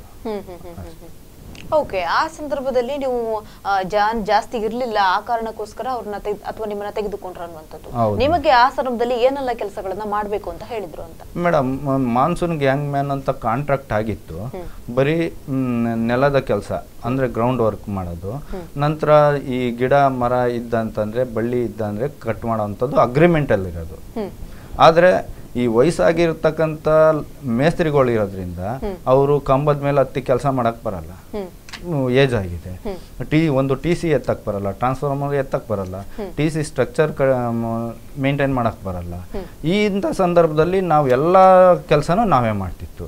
ಅವರು ಮೇಸ್ತ್ರಿ ಆದಂಥವ್ರು ಕೆಳಗಡೆ ಲೈನ್ ಕ್ಲಿಯರ್ ಕೊಡ್ತಿದ್ರು, ನಾವು ಹತ್ತಿ ಕೆಲಸ ಮಾಡ್ತಿದ್ವಿ. ಎಲ್ಲ ರೀತಿ ಕೆಲಸನೂ ಮಾಡಿದ್ದೇವೆ ಮೇಡಮ್. ಒಂದು ನಮ್ಮ ಕಂಪ್ನಿಲಿ ಏನಿದೆ ವರ್ಕು ಅವೆಲ್ಲ ರೀತಿಲೂ ಮಾಡಿದ್ದೀವಿ. ಓಕೆ, ಹಾಗೆ ಮನೋಹರ್ ಶೆಟ್ಟಿ ಅವರೇ, ಇದೀಗ ಅವ್ರಿಗೆ ಹೊಸ ನೇಮಕಾತಿಯನ್ನ ಮಾಡ್ಕೊಳ್ತಾ ಇರುವಂತಹ ಉದ್ದೇಶ ಏನು ಅಂತ ನೋಡಿ. ಮೊದಲಿನ ಸರ್ಕಾರ ಅಧಿಕಾರಿಗಳು ಆ ಟೈಮಲ್ಲಿ 8 ವರ್ಷದ ಮೊದಲನ್ನು ಇವರನ್ನು ನೇರ ನೇಮಕಾತಿಯಲ್ಲಿ ತಗೊಳ್ಬೇಕಿತ್ತು. ಓಕೆ, ಇಲ್ಲದ್ರೆ ಪ್ರೊಫೆಷನಲ್ ಪೀರಿಯಡ್ ಟೆಂಪರರಿ ಏನಾದರೂ ಇಡಬೇಕಿತ್ತು. ಆವಾಗ ಅವ್ಯವಹಾರ ನಡೆದಿದೆ. ಕಾಂಟ್ರಾಕ್ಟರ್ ಮುಖಾಂತರ ಇಟ್ಕೊಂಡಿದ್ದಾರೆ. ಕಾಂಟ್ರಾಕ್ಟರ್ನವರು ಇವರನ್ನು ಎಷ್ಟು ಸಂಬಳಕ್ಕೆ ಇಟ್ಟಿದ್ದಾರೆ ಅದು ಬೇರೆ ವಿಷಯ, ನಿಮಗೆಲ್ಲ ಗೊತ್ತಿರುವಂಥ ವಿಷಯ. ಮಿಡ್ಲ್ ಮ್ಯಾನ್ ನಡುವಲ್ಲಿ ಸೃಷ್ಟಿಯಾಗಿದೆ. ಕಾಂಟ್ರಾಕ್ಟ್ ಮೀನ್ಸ್ ಮಿಡ್ಲ್ ಮ್ಯಾನ್, ಅದು ಅಗತ್ಯ ಇಲ್ಲದಂಥ ವಿಷಯ. ಈಗ ಬಂದಂಥ ಸರ್ಕಾರ ಆ ಮಿಡ್ಲ್ ಮ್ಯಾನ್ ಬೇಡ, ಕಾರ್ಮಿಕರಿಗೆ ಮತ್ತೆ ಕಂಪನಿಗೆ ಡೈರೆಕ್ಟ್ ಆಗಿ ನೇರ ನೇಮಕಾತಿ ಎಂಬ ಒಂದು ವಿಷಯವನ್ನು ಮಾಡಿದ್ದಾರೆ. ಅದು ಒಳ್ಳೆ ಉದ್ದೇಶದಿಂದ ಮಾಡಿದಂಥ ಕಾರ್ಯಕ್ರಮ. ನಾನು ಇಂಟೆಕ್ಸ್ ಸಂಸ್ಥೆಯ ವತಿಯಿಂದ ಅದನ್ನು ನಾನು ಬೆಂಬಲಿಸ್ತಾ ಇದ್ದೇನೆ. ಯಾಕೆಂತ ಹೇಳಿದ್ರೆ ಡೈರೆಕ್ಟ್ ನೇರ ನೇಮಕಾತಿ. ಆದರೆ ಇಲ್ಲಿ ಆದಂಥ ಲೋಪ ಏನು ಅಂತ ಹೇಳಿದ್ರೆ ಇದು ಅಧಿಕಾರಿಗಳ ನಿರ್ಲಕ್ಷ್ಯದಿಂದ ಆದದ್ದು. ಆ ಟೈಮಲ್ಲಿ ಇವರು ಅಧಿಕಾರಿಗಳು ಹೇಳಬೇಕಿತ್ತು, ನೋಡಿ 8 ವರ್ಷದಿಂದ ಕಾಂಟ್ರಾಕ್ಟ್ ಅಂಡರಲ್ಲಿ ನಮ್ಮ ಡಿಪಾರ್ಟ್ಮೆಂಟ್ನ ಎಲ್ಲ ಕೆಲಸವನ್ನು ಮಾಡಿದಂಥ ಮಜ್ದೂರ್ನವರಿದ್ದಾರೆ 8,000 ಮಂದಿ, ಅವರಿಗೆ ಒಂದು ಪ್ರಿಫರೆನ್ಸ್ ಕೊಡುವ, ಅವರಿಗೆ ಒಂದು ಪ್ರಾಮುಖ್ಯತೆ ಕೊಡುವ ಅಂತ. ಅದನ್ನು ಇವರು ಆ ಟೈಮಲ್ಲಿ ಕನ್ವಿನ್ಸ್ ಮಾಡಲಿಲ್ಲ. ಬೇಕು ಅಂತಲೇ ಮಾಡಲಿಲ್ವಾ ಏನು ಅಂತ ಅದು ನಮ್ಗೆ ಗೊತ್ತಿಲ್ಲದ ವಿಷಯ. ಇನ್ನೊಂದು ವಿಷಯ ಏನಾಗಿದೆ ಅಂತ ಹೇಳಿದ್ರೆ ಆ ಟೈಮಲ್ಲಿ SLC ಪಾಸ್ ಆಗಬೇಕೆಂಬ ಒಂದು ನಿಯಮವನ್ನು ತಂದಿದ್ದಾರೆ. ಹೊಸಬ್ರು 8 ವರ್ಷದಿಂದ ಮೊದಲು 7ನೇ 8ನೇ ಫೇಲ್ ಆಗಿ ಲೈನ್ ಮ್ಯಾನ್ ಆಗಿ ಕೆಲಸ ಮಾಡಿದವ ಅವ ಕಾಲೇಜ್ ಸ್ಕೂಲ್ಗೆ ಹೋಗ್ತಾನೆ ಮೇಡಮ್. ಈಗ SLC ಮಾಡಬೇಕು ಅಂತ ಹೇಳಿದ್ರೆ ಅಟ್ಲೀಸ್ಟ್ ನಮ್ದು ರಿಕ್ವೆಸ್ಟ್ ಮತ್ತೆ ನಮ್ದು ಹೋರಾಟ. ಈಗ ಅಟ್ಲೀಸ್ಟ್ ಇರುವಂತ 6,500 ಮಂದಿ ನಮ್ದು ದಕ್ಷಿಣ ಕನ್ನಡ ಉಡುಪಿ ಜಿಲ್ಲೆಯಲ್ಲಿ ಇರುವಂತ 400ರಿಂದ 500 ಮಂದಿಗೆ ಈ ಎಲ್ಲ ಒಂದು ನಿಬಂಧನೆಗಳಿಂದ ಸಡಿಲಿಕೆಯನ್ನು ಕೊಡಬೇಕು. ನೀವು SLC ಆಗಬೇಕು, ಮತ್ತೆ ಏಜ್ ಫ್ಯಾಕ್ಟರ್ಸ್ ಅದನ್ನೆಲ್ಲ. ಖಾಲಿ ಇವರದ್ದು 8 ವರ್ಷ ದುಡಿದಂಥ ನಿಯತ್ತಿನ ವರ್ಕಿಗೆ, ಪ್ರಾಮಾಣಿಕತನಕ್ಕೆ, ಎಕ್ಸ್ಪೀರಿಯನ್ಸಿಗೆ ಡಿಪಾರ್ಟ್ಮೆಂಟ್ ಬೆಲೆ ಕೊಡಬೇಕು. ಆ ಮುಖಾಂತರವಾಗಿ ಇನ್ನು ಮುಂದೆ ಇನ್ನೂ ಕೂಡ ಅವಕಾಶ ಉಂಟು. ಈಗ ಮೊನ್ನೆ ತಾನೇ ಮಂಗಳೂರಲ್ಲಿ ಮೊನ್ನೆ ಮಳೆಗೆ ಬಂದಂಥ ಕೆಲವು ಕಡೆ ಕಂಬ ಬಿದ್ದದಕ್ಕೆ ಇನ್ನೂ ಕೂಡ ಜನ ಇಲ್ಲ. ಯಾವ ಈಗ ಹೊಸ ಆದಂಥವರಿಗೆ ಎಕ್ಸ್ಪೀರಿಯನ್ಸ್ ಇಲ್ಲ ಮಾಡಲಿಕ್ಕೆ. ಇವರು 8 ವರ್ಷದಿಂದ ಎಕ್ಸ್ಪೀರಿಯನ್ಸ್ನವರು. ಇವರೇ ಮಾಡುತ್ತಿದ್ದ ಕೆಲವು ಹಳ್ಳಿಗಳಿಗೆ ಈಗಲೂ ಕರೆಂಟ್ ಇಲ್ಲದಂಥ ಪರಿಸ್ಥಿತಿ ಉಂಟು. ಅವರ ಹತ್ರ ಸರಿಯಾದ ಜನ ಇಲ್ಲ. ಬಿಜಾಪುರ, ಬಾಗಲಕೋಟೆ, ಭದ್ರಾ ಆ ಕಡೆಯಿಂದೆಲ್ಲ ಜನ ನೇಮಿಸಿಕೊಂಡಿದ್ದಾರೆ. ಸ್ಥಳೀಯರೇ ಇಲ್ಲಿ ಮಂಗಳೂರಲ್ಲಿ ಲಭ್ಯ ಇರುವ ಪರಿಸ್ಥಿತಿಯಲ್ಲಿರುವಾಗ ಹೊರಗಿನವರನ್ನು ಯಾಕೆ ನೇಮಕ ಮಾಡೋದು? ಅದು ಕೂಡ ನಾವು ಒಂದು ಕಡೆಯಿಂದ ಹೋರಾಟ ಮಾಡ್ತಾ ಇದ್ದೇವೆ, ಇವರಿಗೆ ಒಂದು ಕೆಲಸ ಕೊಡಿ ಅಂತ. ಮಾನವೀಯತೆ ನೆಲೆಯಲ್ಲಿ ಇವರನ್ನೊಂದು ಕೆಲಸಕ್ಕೆ ಇಟ್ಟು ಒಂದು ಪುಣ್ಯ ಕಟ್ಟಿಕೊಳ್ಳುವಂಥ ಸಂದರ್ಭದಲ್ಲಿ ಅವರಿಗೂ ಕೂಡ ನಾವು ಮೆಸ್ಕಾಮ್ನ ಇಂಜಿನಿಯರ್ಸ್ನಲ್ಲಿ ಮಾತನಾಡುವಾಗ ಅವರು ಕೂಡ ಏನು ಹೇಳ್ತಾರೆ, ನಮಗೆ ಈಗ ಎಕ್ಸಿಸ್ಟಿಂಗ್ ಇದ್ದವರು, ಎಕ್ಸ್ಪೀರಿಯನ್ಸ್ನವರು, ಅವರಿಗೆ ನಾವು ಇನ್ನು ಟ್ರೈನಿಂಗ್ ಕೊಡುವಂಥ ಅಗತ್ಯ ಇಲ್ಲ. ಈಗ ಹೊಸತಾಗಿ ಬಂದವರು ಒಂದನೇದಾಗಿ ಹೊರ ಜಿಲ್ಲೆಯವರು, ಅವರು ಶನಿವಾರ ಹೋದರೆ ಸೋಮವಾರ ಬರೋದಿಲ್ಲ. ಇಲ್ಲಿ ಇವರಾದ್ರೆ 24 ಗಂಟೆ 24 hours into 7 ಇಲ್ಲಿ ನಮಗೆ ಲಭ್ಯ ಇರುವಂಥದ್ದು. ಈ ಜನರಿಗೆ ಕೂಡ ಒಡನಾಟ ಡೈರೆಕ್ಟ್ ಆಗಿ ಇವರ ಹತ್ರ ಇರು, ನಮಗೆ ಅವರೇ ಇದ್ರೆ ಒಳ್ಳೆಯದು ಅಂತ ನಮ್ಮ ಹತ್ರ ಹೇಳ್ತಾರೆ. ಕಾಗದ ಮುಖೇನ ಅದು ಬರುವುದಿಲ್ಲ. ವಾಸ್ತವಿಕವಾಗಿ ಇವರು ಕೂಡ ಒಂದು ರೀತಿಯಲ್ಲಿ ಅನಿವಾರ್ಯ ಪರಿಸ್ಥಿತಿ ಅಂತ ಅವರು ಹೇಳ್ತಾ ಇದ್ದಾರೆ, ಆದರೆ ಪ್ರಾಕ್ಟಿಕಲ್ ಆಗಿಲ್ಲ. ಅಂತೂ ಇಂತೂ ಇವರು ದಾರಿಗೆ ಬಿದ್ದಂಥ ಪರಿಸ್ಥಿತಿ ಬಂದಿದೆ. ಇವತ್ತು ಕೂಡ ನಾವು ಒಂದು ಸಾಂಕೇತಿಕ ಒಂದು ಹೋರಾಟವನ್ನು ಮೆಸ್ಕಾಂ ಕಚೇರಿ ಎದುರಲ್ಲಿ ಮಾಡಿದ್ದೇವೆ. ಹಾಗೆ ಮನೋಜ್ ಶೆಟ್ಟಿ ಅವರೇ, ನೀವು ಹೇಳಿದ್ರೆ ಈ ವರ್ಷ ಅಥವಾ ಈ ವರ್ಷ ಈ ಒಂದು ಇವರನ್ನ ತೆಗೆದು ಹಾಕುವಂತದ್ದು ಕೆಲಸದಿಂದ ಆ ರೀತಿ ಮಾಡ್ತಾ ಇರುವಂತದ್ದು, ಅಥವಾ ಪ್ರತಿ ವರ್ಷ ಇವರನ್ನ ತೆಗೆಯುವಂತದ್ದು, ಒಮ್ಮೆ ನೇಮಿಸಿಕೊಳ್ಳುವಂತದ್ದು ಮತ್ತೆ ತೆಗೆಯುವಂತದ್ದು ಈ ರೀತಿ ಆಗ್ತಾ ಇತ್ತಾ ಹೇಗೆ ಅಂತ? ಮೊದಲೆಲ್ಲ ಏನಾಗಿತ್ತು ಮೇಡಮ್, ಬುಕ್ ಅಲ್ಲಿ ಒಂದು 10 ದಿವಸ ಗ್ಯಾಪ್ ಕೊಡ್ತಿದ್ರು, ಆಮೇಲೆ ಕಾಂಟ್ರಾಕ್ಟರ್ ರಿನ್ಯೂವಲ್ ಆಗ್ತಿತ್ತು. ಕಾಂಟ್ರಾಕ್ಟ್ಗೆ ಇವರಿಗೆ ಕೆಲವು ಕಡೆಯಲ್ಲಿ ಇವರಿಗೆ ಗೊತ್ತೇ ಇರೋದಿಲ್ಲ, ಅದು ಕಾಂಟ್ರಾಕ್ಟ್ ಮತ್ತೆ ಅಧಿಕಾರಿಗಳ ಅಂಡರ್ಸ್ಟ್ಯಾಂಡಿಂಗ್. ಅವರು ಇವರಿಗೆ ಫುಲ್ ಸಂಬಳ ಕೊಡ್ತಿದ್ನ, ಇವರು ಇಲ್ವಾ, ಅದು ಕೆಲವು ಅಂಡರ್ಸ್ಟ್ಯಾಂಡಿಂಗ್ ಆ ರೀತಿ ನಡೀತಿತ್ತು. ಇವರಿಗೆ ವರ್ಷ ಇಡೀ ಉದ್ಯೋಗ ಇತ್ತು, ಹೆಂಡತಿ ಮಕ್ಕಳು ಸಾಕುವಂತ ಒಂದು ವ್ಯವಸ್ಥೆ ಇತ್ತು. ಈಗ ಲಾಸ್ಟ್ ಇಯರ್ ಇಂದ ಅದು ಈ ನೇರ ನೇಮಕಾತಿಯಿಂದ ಬಂದ ಮೇಲೆ ಕಾಂಟ್ರಾಕ್ಟ್ ಕೈ ಬಿಟ್ಟ. ನನಗೆ ಕಾಂಟ್ರಾಕ್ಟ್ ಸಿಗ್ಲಿಲ್ಲ, ಇನ್ನು ಬೇಡ ಅಂತ ಹೇಳಿದ್ದಾರೆ ಮೆಸ್ಕಾಂನವರು, ನಿಮ್ಗೆ ಇನ್ನು ಕೆಲಸ ಇಲ್ಲ ಅಂತ. ಅವತ್ತೇ ಇವರಿಗೆ ಗೊತ್ತಾದದ್ದು, ನಾವು ಡಿಪಾರ್ಟ್ಮೆಂಟ್ ಡೈರೆಕ್ಟ್ ಅಲ್ಲಿಲ್ಲ, ಕಾಂಟ್ರಾಕ್ಟ್ ಅಲ್ಲಿದೆ, ಕಾಂಟ್ರಾಕ್ಟ್ ಇಲ್ಲದ್ರೆ ಇನ್ನು ಕೆಲಸಕ್ಕಿಲ್ಲ ಅಂತ. ಆಮೇಲೆ ನಮ್ಮ ಇಂಟಕ್ ಸಂಘಟನೆಗೆ ಬಂದು ದೂರು ಕೊಟ್ಟರು. ಈ ರೀತಿ ಇತ್ತು. ನಾವು ಕೂಡ as A union, labour union, ನಾವು ಕಾನೂನಿನ ಚೌಕಟ್ಟಲ್ಲೇ ಹೋರಾಟ ಮಾಡಬೇಕು. ಮತ್ತೆ ನಮ್ಮದು ರಾಜಕೀಯವಾಗಿ ನಮಗೆ ಕಾಂಗ್ರೆಸ್ ಪಕ್ಷದ ಬೆಂಬಲ ಇರೋದ್ರಿಂದ ಅದರ ಮುಖಂಡರ ಮುಖಾಂತರ ನಾವು ನಮ್ಮ ಬೇಡಿಕೆಯನ್ನು ರಿಕ್ವೆಸ್ಟನ್ನು ಮಾಡಿ ಈ ರೀತಿಯಾಗಿ ಕಳೆದ 1.5 ವರ್ಷದಿಂದ ಕಾನೂನು ರೀತಿಯಲ್ಲಿ ಆದಂಥ ಹೋರಾಟ ಸಾಮಾಜಿಕವಾಗಿ ಆಗಿ ಇವತ್ತು ಮಾಡುವುದಂತ. ಇದಕ್ಕಿಂತ ಮೊದಲು ಕೂಡ ನಾವೊಮ್ಮೆ ಒಂದು ಮನವಿಯನ್ನು MD ಅವರಿಗೆ ಕೊಟ್ಟಿದ್ದೇವೆ. ಮತ್ತೆ ಎಲ್ಲ ಊರಿನ ಶಾಸಕರ ಹತ್ರ ನಾವು ಶಿಫಾರಸು ಪತ್ರವನ್ನು ತಗೊಂಡಿದ್ದೇವೆ. ನಮ್ಮ JR ಲೋಬ ಅವರು ನಾಳೆ ನಾಳಿದ್ದು ಅಸೆಂಬ್ಲಿಯಲ್ಲಿ ಮಾತನ್ನು ತೆಗೆಯುತ್ತೇನೆ ಅಂತ ಒಂದು ಭರವಸೆಯನ್ನು ಕೊಟ್ಟಿದ್ದಾರೆ ನಮಗೆ. ಕಾಂಗ್ರೆಸ್ ಪಕ್ಷದ ಎಲ್ಲ ಲೀಡರ್ಗಳು ಹೇಳ್ತಾ ಇದ್ದಾರೆ, ನಾವು ನಿಮಗೆ ಇದು ನ್ಯಾಯಯುತವಾದ ಬೇಡಿಕೆ, ಇದನ್ನು ನಾವು ಈಡೇರಿಸ್ತೇವೆ ಅಂತ. ಆದರೆ ಮೆಸ್ಕಾಂ ಅಧಿಕಾರಿಗಳು ಅದನ್ನು ಸರಿಯಾದ ನಿಟ್ಟಿನಲ್ಲಿ ಅವರಿಗೆ ಪ್ರೆಸೆಂಟೇಷನ್ ಮಾಡುವುದಿಲ್ಲ ಎಂಬ ಒಪಿನಿಯನ್ ನಂದು. ಓಕೆ, ಹಾಗೆ ಜಯರಾಮ್ ಅವರೇ, ಇದೀಗ ನಿಮ್ಮನ್ನ ಕೆಲಸಕ್ಕೆ ತೆಗೆದಂತಹ ಸಂದರ್ಭದಲ್ಲಿ ಎಷ್ಟು ಜನರನ್ನ ಈ ರೀತಿ ಗ್ಯಾಂಗ್ ಮ್ಯಾನ್ಗಳನ್ನ ಕೆಲಸದಿಂದ ತೆಗೆದ್ರು ಅಂತ? ಮೇಡಮ್, ನಮ್ದು ಮೆಸ್ಕಾಂ ವ್ಯಾಪ್ತಿಗೆ ಬಂತಂದ್ರೆ ಸುಮಾರು 1-1.5 ಸಾವಿರ ಜನ ಇದ್ದಾರೆ madam. Overall MESCOM Chikkamagaluru, Udupi, Mangaluru, Shivamogga, ಇವು 1-1.5 ಸಾವಿರ ಜನ ಇದ್ದಾರೆ ಮೇಡಮ್. ಓಕೆ, ಹಾಗೆ ಇದೀಗ ಮನೋಜ್ ಶೆಟ್ಟಿ ಅವರೇ, ಅವರು ಈಗ ಕೆಲಸದಿಂದ ಇವರನ್ನೆಲ್ಲ ತೆಗೆದಿರುವಂತದ್ದು ಮತ್ತೆ ಹೊಸಬರನ್ನ ಕೂಡ ನೇಮಕ ಮಾಡಿಕೊಳ್ತಿದ್ದಾರೆ ಅಂತ ನೀವು ಹೇಳಿದ್ರಿ. ಆದ್ರೆ ನೀವಿದೀಗ ಇರುವವರನ್ನ ಅಥವಾ ಎಕ್ಸ್ಪೀರಿಯನ್ಸ್ ಇರುವವರನ್ನ ನೀವು ಸೇರಿಸ್ಕೊಳ್ಳಿ, ಯಾಕೆ ಅವರನ್ನ ಹೊಸಬರನ್ನ ನೇಮಕ ಮಾಡ್ಕೊಳ್ತೀರಾ ಅಂತ ಕೇಳಿದಾಗ ಅವ್ರು ಏನ್ ಹೇಳ್ತಾರೆ? ಅವರು ಅಧಿಕಾರಿಗಳು ಹೇಳೋದು ಕಾನೂನು ಚೌಕಟ್ಟು, ಗವರ್ಮೆಂಟ್ ಇಂದ ಆರ್ಡರ್ ಆಗಿದೆ, ಕೋರ್ಟ್ ಇಂದ. ಅವರು ಉಮಾದೇವಿ ಪ್ರಕರಣ ಎಂಬಂತ ಒಂದು ಪ್ರಕರಣ ಕಾನೂನು ತೊಡಕು ಅಂತ ಹೇಳ್ತಾ ಇದ್ದಾರೆ. ಅದಕ್ಕೆ ನಾನು ಲಾಸ್ಟ್ ಟೈಮ್ ನಮ್ದು ಹೈಕೋರ್ಟ್ ಲಾಯರ್ ಹತ್ರ ಚಂದ್ರಶೇಖರ್ ಅಂತ, ವೆಂಕಟೇಶ್ ಅಂತ ಅವರನ್ನು ನಾನು KPTCL MD ಅವರನ್ನು ಮೀಟ್ ಮಾಡಿಸಿದ್ದೇವೆ. ನಾನು ಇದ್ದ ಎಲ್ಲ ಡಾಕ್ಯುಮೆಂಟ್, ಸಪೋರ್ಟಿಂಗ್ ಡಾಕ್ಯುಮೆಂಟ್ ಕೊಟ್ಟಿದ್ದೇವೆ. ನಮ್ಮ ರಾಜ್ಯದಲ್ಲೇ ನಾನು ಆ ಲೆಟರಲ್ಲಿ ಬರೆದಿದ್ದೇನೆ, ಬೇರೆ ಎಲ್ಲ ಪ್ರಾಣಿಗಳ ಮೇಲ್ವಿಚಾರಕ ಒಂದು ವೆಟರ್ನರಿ ಡಾಕ್ಟರ್ಸ್ ಕೆಲವೊಂದು ಇದರ ಸಬ್ಜೆಕ್ಟ್ ಅಲ್ಲಿ ಈ ರೀತಿ ಕಾಂಟ್ರಾಕ್ಟರ್ ಅಂಡರ್ ಅಲ್ಲಿ ದುಡಿದವರನ್ನು ಒಂದು ಪರ್ಮನೆಂಟ್ ಮಾಡಿದಂತ ಸಂದರ್ಭ ಉಲ್ಲೇಖವನ್ನು ನಾನು ಪ್ರೂಫ್ ಸಾಕ್ಷ್ಯ ಸಮೇತವಾಗಿ ಕೊಟ್ಟಿದ್ದೇವೆ. ನಮ್ಮ ನೆರೆ ರಾಜ್ಯ ತಮಿಳುನಾಡಲ್ಲಿ ಇದೇ KPTC ಇದು ಎಲೆಕ್ಟ್ರಿಸಿಟಿ ಬೋರ್ಡ್ ಅಲ್ಲಿ 21,000ವನ್ನು ಪರ್ಮನೆಂಟ್ ಮಾಡಿದ್ದಾರೆ. ಅದು ಕೂಡ ಭಾರತ ದೇಶದ ಒಂದು ರಾಜ್ಯ, ನಮ್ಮ ಪಕ್ಕದ ರಾಜ್ಯ. ಅದನ್ನು ಕೂಡ ನಾವು ಇಂಧನ ಸಚಿವರ ಹತ್ರ ನಾವು ಮನವಿ ಮಾಡಿದ್ದೇವೆ, ನಾವು KPTCL MD ಅವರಿಗೆ ಮಾಡಿದ್ದೇವೆ. ಇಂಥದ್ದು ಮೊನ್ನೆ ನೀವು ಮಾಡಿದಂಥ ಈ ಸಿದ್ದರಾಮಯ್ಯ ಅವರು ಮುಖ್ಯಮಂತ್ರಿ ಆದಮೇಲೆ ಮೊನ್ನೆ ಇವರು ಕರ್ಮಚಾರಿ ಇವರನ್ನು ಕೆಲಸದವರನ್ನು ಪರ್ಮನೆಂಟ್ ಮಾಡಿದ್ದಾರೆ, ಆ ರೀತಿ ಅವರು ಮಾಡಿದ್ದಾರೆ. ಇವರಿಗೂ ಕೂಡ ಅಂಥದ್ದು ಒಂದು ಆಪ್ಷನ್ ಓಪನ್ ಉಂಟು. ಆದರೆ ನನ್ನ ಲೆಕ್ಕದಲ್ಲಿ ಅಧಿಕಾರಿಗಳು ಅದನ್ನು ಇವರ ಪರವಾಗಿ ನಾವು ಕೂಡ ಈಗ ಈ ರೀತಿ ಹೋರಾಟ ಮಾಡ್ತೇವೆ, ಅದಕ್ಕೆ ಒಂದು ಪೂರಕವಾಗಿ ಅವರು ಕೂಡ ಒಂದು ಸರ್ಕಾರಕ್ಕೆ ಕನ್ವಿನ್ಸ್ ಮಾಡಿದರೆ ಅಲ್ಲಿ ಇನ್ನೂ ಕೂಡ ಇವರಿಗೆ ಇನ್ನೂ ಕೂಡ ನೇಮಕಾತಿಗೆ ಅವಕಾಶ ಉಂಟು, ವೇಕೆನ್ಸಿ ಉಂಟು. ನಾನು ಮೊನ್ನೆ RTI ಆ್ಯಕ್ಟಲ್ಲಿ ಹಾಕಿದ್ದೇನೆ ಎಲ್ಲೆಲ್ಲ ಎಷ್ಟೆಷ್ಟು ವೇಕೆನ್ಸಿ ಉಂಟು ಅಂತ. ಈ ಹೊಸ ನೇಮಕಾತಿ ಎಂಬ ಒಂದು ಭೂತವನ್ನು ಬಿಟ್ಟು ಇವರಿಗೆ ಒಂದು ಮಾಡ್ಬೋದು ಮಾನವೀಯ ನೆಲೆಯಲ್ಲಿ. ಆದರೆ ಇವರು ನಮ್ಮ ಅಧಿಕಾರಿಗಳು ನಮಗೆ ಕೈಯಲ್ಲಿ ಏನಿಲ್ಲ ಎಂಬ ಒಂದು ಆಗುವುದೇ ಇಲ್ಲ ಎಂಬ ಭಾವನೆಯನ್ನು ತೋರಿದ್ದಾರೆ. ಇವತ್ತು ಮೆಸ್ಕಾಂನ MD ನಮ್ಮ ಹತ್ರ ಬಂದಿದ್ದಾರೆ. ಇವತ್ತು ನಮಗೆ ಮಾಧ್ಯಮದವರ ಮುಂದೆ ನಮ್ಮ ಮುಂದೆ ಎಲ್ಲ ಭರವಸೆ ಕೊಟ್ಟಿದ್ದಾರೆ. ನೀವು ನಿಮ್ಮದು ಬೇಡಿಕೆ ನ್ಯಾಯಯುತವಾದಂಥ ಬೇಡಿಕೆ, ನಾನು ಇದನ್ನು ಸರ್ಕಾರಕ್ಕೆ ತಿಳಿಸ್ತೇನೆ, ನೀವು ಆಶಾಭಾವನೆಯನ್ನು ಇಟ್ಕೊಳ್ಬಹುದು, ಮುಂದಿನ ದಿನಗಳಲ್ಲಿ ನಿಮಗೆ ಒಳ್ಳೆಯದಾಗ್ತದೆ ಎಂಬ ಭಾವನೆ ನನ್ನದುಂಟು. ನಾನು ಕೂಡ ಒಂದು ಲೈನ್ಮ್ಯಾನ್ನ ಮಗನಾಗಿ ನಿಮಗೆ ಸಪೋರ್ಟ್ ಮಾಡ್ತೇನೆ ಎಂಬ ಇವತ್ತು ಎಲ್ಲರ ನಮ್ಮ ವರ್ಕರ್ಸ್ನ ಎದುರಲ್ಲಿ ಹಾಗೆ ಮಾಧ್ಯಮದವರ ಎದುರಲ್ಲಿ ಅವರು ಒಂದು ಭರವಸೆಯನ್ನು ಕೊಟ್ಟಿದ್ದಾರೆ. ಮೊನ್ನೆ ನಮ್ಮ ರಾಜ್ಯದ ಮುಖ್ಯಮಂತ್ರಿಗಳೇ ನಾನು ಮಾಡಿಸ್ತೇನೆ ಎಂಬ ಭರವಸೆಯನ್ನು ಕೊಟ್ಟಿದ್ದಾರೆ. ಒಂದು MD ಮಾಡ್ತೇನೆ ಅಂತ ಹೇಳ್ತಾರೆ, ಮುಖ್ಯಮಂತ್ರಿ ಮಾಡ್ತೇನೆ, ಇನ್ನು ಏನು ಪ್ರಾಬ್ಲಮ್ ಅಂತ ನನಗೆ ಗೊತ್ತಾಗೋದಿಲ್ಲ. ಓಕೆ ಜಯರಾಮ್ ಅವರೇ, ಹಾಗೆ ನಿಮ್ಮನ್ನ ಇಂಥ ಒಂದು ಗ್ಯಾಂಗ್ ಮನ್ ಆಗಿ ಸೇರಿಸ್ಕೊಳ್ಳುವಂತಹ ಒಂದು ಟೈಮ್ ಯಾವಾಗಿರ್ತದೆ ಅಂತ? ಮೇಡಮ್, ಅದು ಡಿಪಾರ್ಟ್ಮೆಂಟಿಂದ ಹೇಳೋದು ಮಳೆಗಾಲದಲ್ಲಿ ಅಂತ ಹೇಳ್ತಾರೆ. ಆದರೆ ಮಳೆಗಾಲ ಬಿಟ್ಟು ನಾವು ಏಪ್ರಿಲ್ ಮೇ ಸಂದರ್ಭದಲ್ಲಿ ಜನವರಿಲೆಲ್ಲ ಮಾಡಿದ್ದೀವಿ ಕೆಲಸ.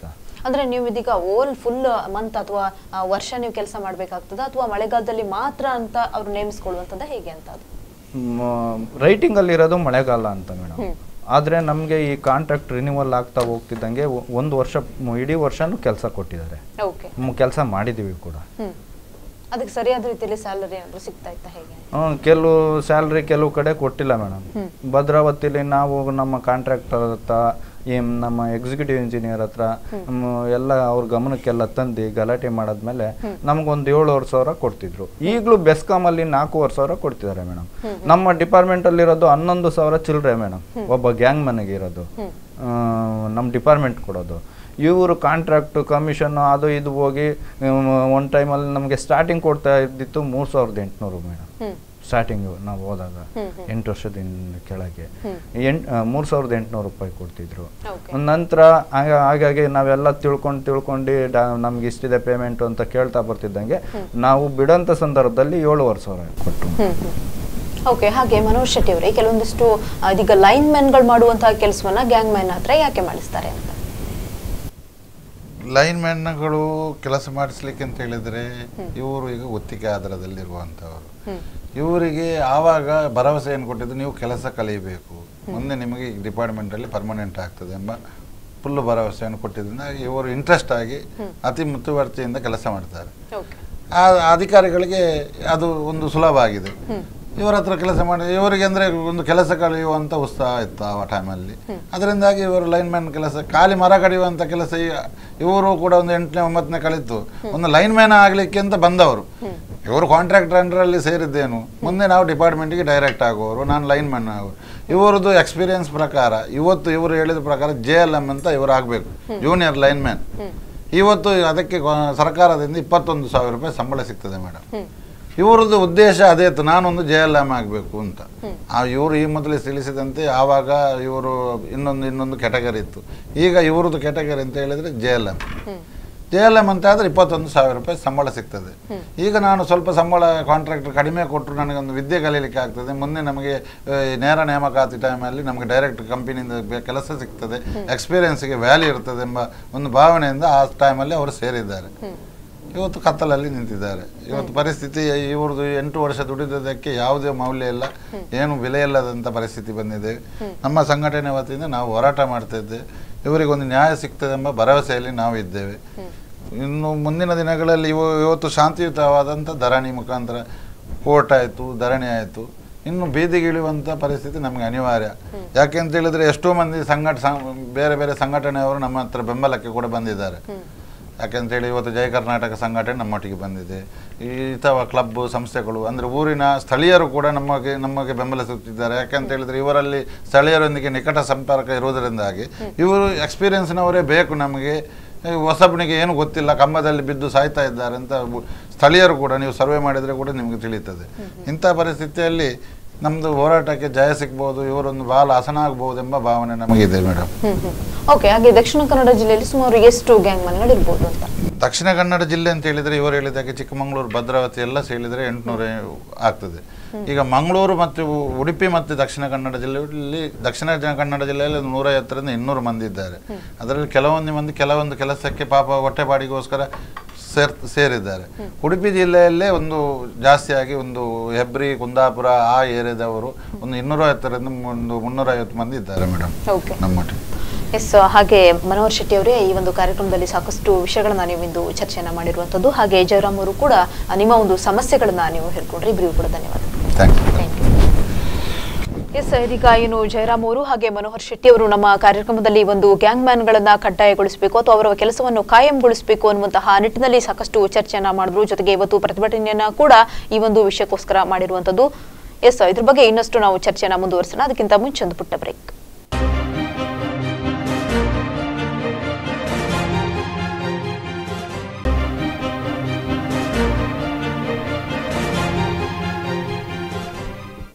ಬ್ರೇಕ್ ನಂತರ ಪ್ರಚಲಿತಕ್ಕೆ ಮತ್ತೆ ಸ್ವಾಗತ.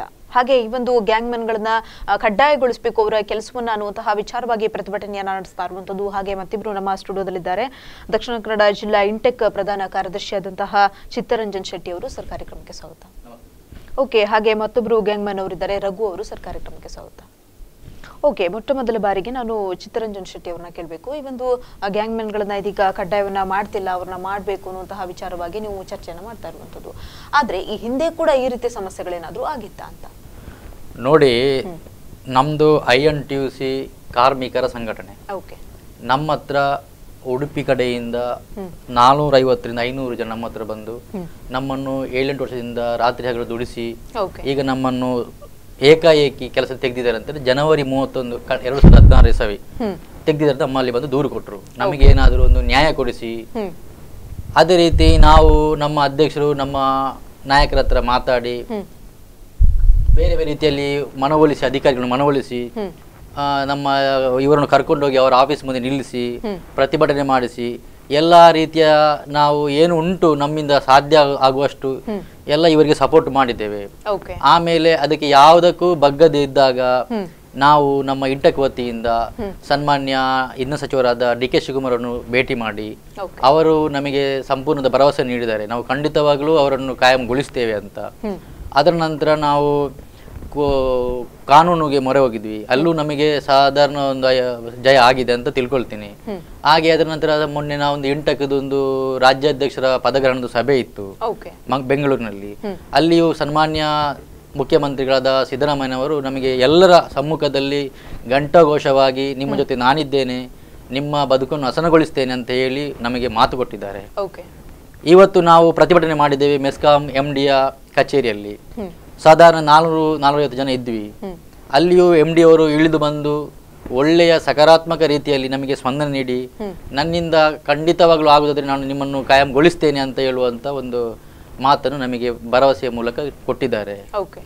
ಹೀಗಿರುವಾಗ ನಮಗೆ ಒಂದು ಆಸೆ ಇದೆ, ಏನಂತ ಹೇಳಿದ್ರೆ ಈ ನಮ್ಮ ಹತ್ರ ಬಂದಿರುವಂತ ಕಾರ್ಮಿಕ ಬಂಧುಗಳು, ಇವರು ಲೈನ್ ಮ್ಯಾನ್ಗಳು ಏನಿದ್ದಾರೆ ಗ್ಯಾಂಗ್ ಮ್ಯಾನ್ಗಳು, ಇವರು ಮುಂದಿನ ದಿನಗಳಲ್ಲಿ ಇವರಿಗೆ ಕಾಯಂಗೊಳಿಸಬಹುದು ಸರ್ಕಾರ, ಇವರ ಬದುಕು ಹಸನಾಗಬಹುದು ಅಂತ ಹೇಳಿ ನಮ್ಮಲ್ಲಿ ಒಂದು ನಂಬಿಕೆ ಇದೆ. ಆ ನಂಬಿಕೆಯ ಮುಖಾಂತರ ನಾವು ಕೆಲಸ ಮಾಡ್ತಿದ್ದೇವೆ. ಈಗ ಸನ್ಮಾನ್ಯ ಸರ್ಕಾರ, ಮುಖ್ಯಮಂತ್ರಿಗಳೊಂದಿಗೆ ಸರ್ಕಾರ, ಇಂಧನ ಸಚಿವರು DK ಶಿವಕುಮಾರ್ ಅವರು, ಆಮೇಲೆ ಮೆಸ್ಕಾಂನ MD ಅವರು, ಇವರೆಲ್ಲರೂ ನಮಗೆ ಸಕಾರಾತ್ಮಕವಾಗಿ ಸ್ಪಂದಿಸ್ತಿದ್ದಾರೆ. ಖಂಡಿತವಾಗಲೂ ನಾವು ಮುಂದಿನ ದಿನಗಳಲ್ಲಿ ಅವರನ್ನು ನಾವು ಕಾಯಂಗೊಳಿಸ್ತೇವೆ ಅಂತ ಹೇಳ್ತಿದ್ದಾರೆ.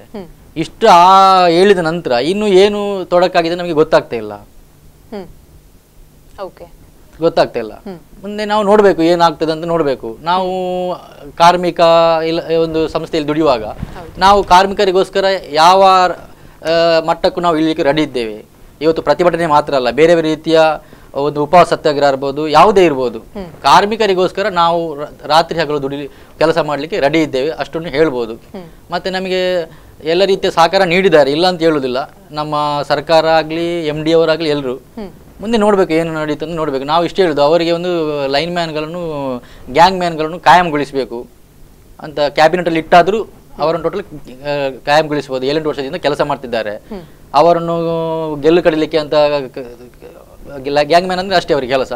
ಅವರನ್ನು ರಾತ್ರಿ ಹಗಲು ದುಡಿಸಿದ್ದಾರೆ. ಏನು ನೀವು ಜೂನಿಯರ್ ಲೈನ್ ಮ್ಯಾನ್ ಆಗ್ಬೋದು ಎಂಬ ಭರವಸೆ ಅವರೊಂದು ಆಮಿಷ ಒಡ್ಡಿ, ಅದು ಇವರು ಏನು ತಿಳ್ಕೊಂಡಿದ್ದಾರೆ, ನಾನು ಒಂದು ಸರ್ಕಾರಿ ಕೆಲಸ ಅಂದ್ರೆ ನಿಮ್ಗೆ ಗೊತ್ತುಂಟಲ್ಲ, ಒಂದು ಜೀವನ ಸರ್ಕಾರಿ ಕೆಲಸ ಸಿಕ್ಕಿದ್ರೆ ಅವರಿಗೆ ಅದರ ದೊಡ್ಡ ವಿಷಯ ಇಲ್ಲ. ಅದು ನನಗೆ ಮುಂದಿನ ದಿನಗಳಲ್ಲಿ ಸರ್ಕಾರಿ ಕೆಲಸ ಸಿಗುತ್ತೆ, ನಾನು ಜೂನಿಯರ್ ಲೈನ್ ಮ್ಯಾನ್ ಆಗ್ತೇನೆ ಅಂತ ಹೇಳುವ ಭರವಸೆಯಿಂದ ರಾತ್ರಿ ಹಗಲು ಒಂದು ನಿಯತ್ತಾಗಿ ದುಡಿದಿದ್ದಾರೆ. ಇವತ್ತು ಏಕಾಏಕಿ ಜನವರಿ 31, 2017 ಹೊರಗೆ ಹಾಕಿದ್ದಾರೆ. ನಿಮಗೆ ಕೆಲಸ ಇಲ್ಲ, ನೀವು ಓದಿಲ್ಲ, ಅದಿಲ್ಲ, ಇದರಿಂದ ಇಷ್ಟು ವರ್ಷ ಅವರು ಎಕ್ಸ್ಪೀರಿಯನ್ಸ್ ಕೆಲಸ ಮಾಡಿದ್ದಾರೆ, ಎಕ್ಸ್ಪೀರಿಯನ್ಸ್ ಉಂಟು ಅವರಿಗೆ. ಮತ್ತು ಮಾತ್ರವಲ್ಲ, ಇತ್ತೀಚೆಗೆ ಒಂದು 23,000 ಜನರನ್ನು ಲೈನ್ ಮ್ಯಾನ್ ಆಗಿ ತಗೊಂಡ್ರು. ಅದರಲ್ಲಿ ಒಬ್ರು ದಕ್ಷಿಣ ಕನ್ನಡ ಜಿಲ್ಲೆ ಮತ್ತು ಉಡುಪಿ ಜಿಲ್ಲೆಯವರು ಇಲ್ಲ. ನೋಡಿ, ನಮ್ಮ ಮನೆಗೆ ಒಬ್ರು ಯಾರು ಲೈನ್ ಮ್ಯಾನ್ ಬಂದ್ರೆ ನಾವು ಏನು ಅವರಿಗೆ ಒಂದು ಹೊರಗಿನವರಾದ್ರೆ ನಾವು ಅವ್ರ ಲೆಕ್ಕದಲ್ಲಿ ಮಾತಾಡಿ ಕಳಿಸ್ತೇವೆ.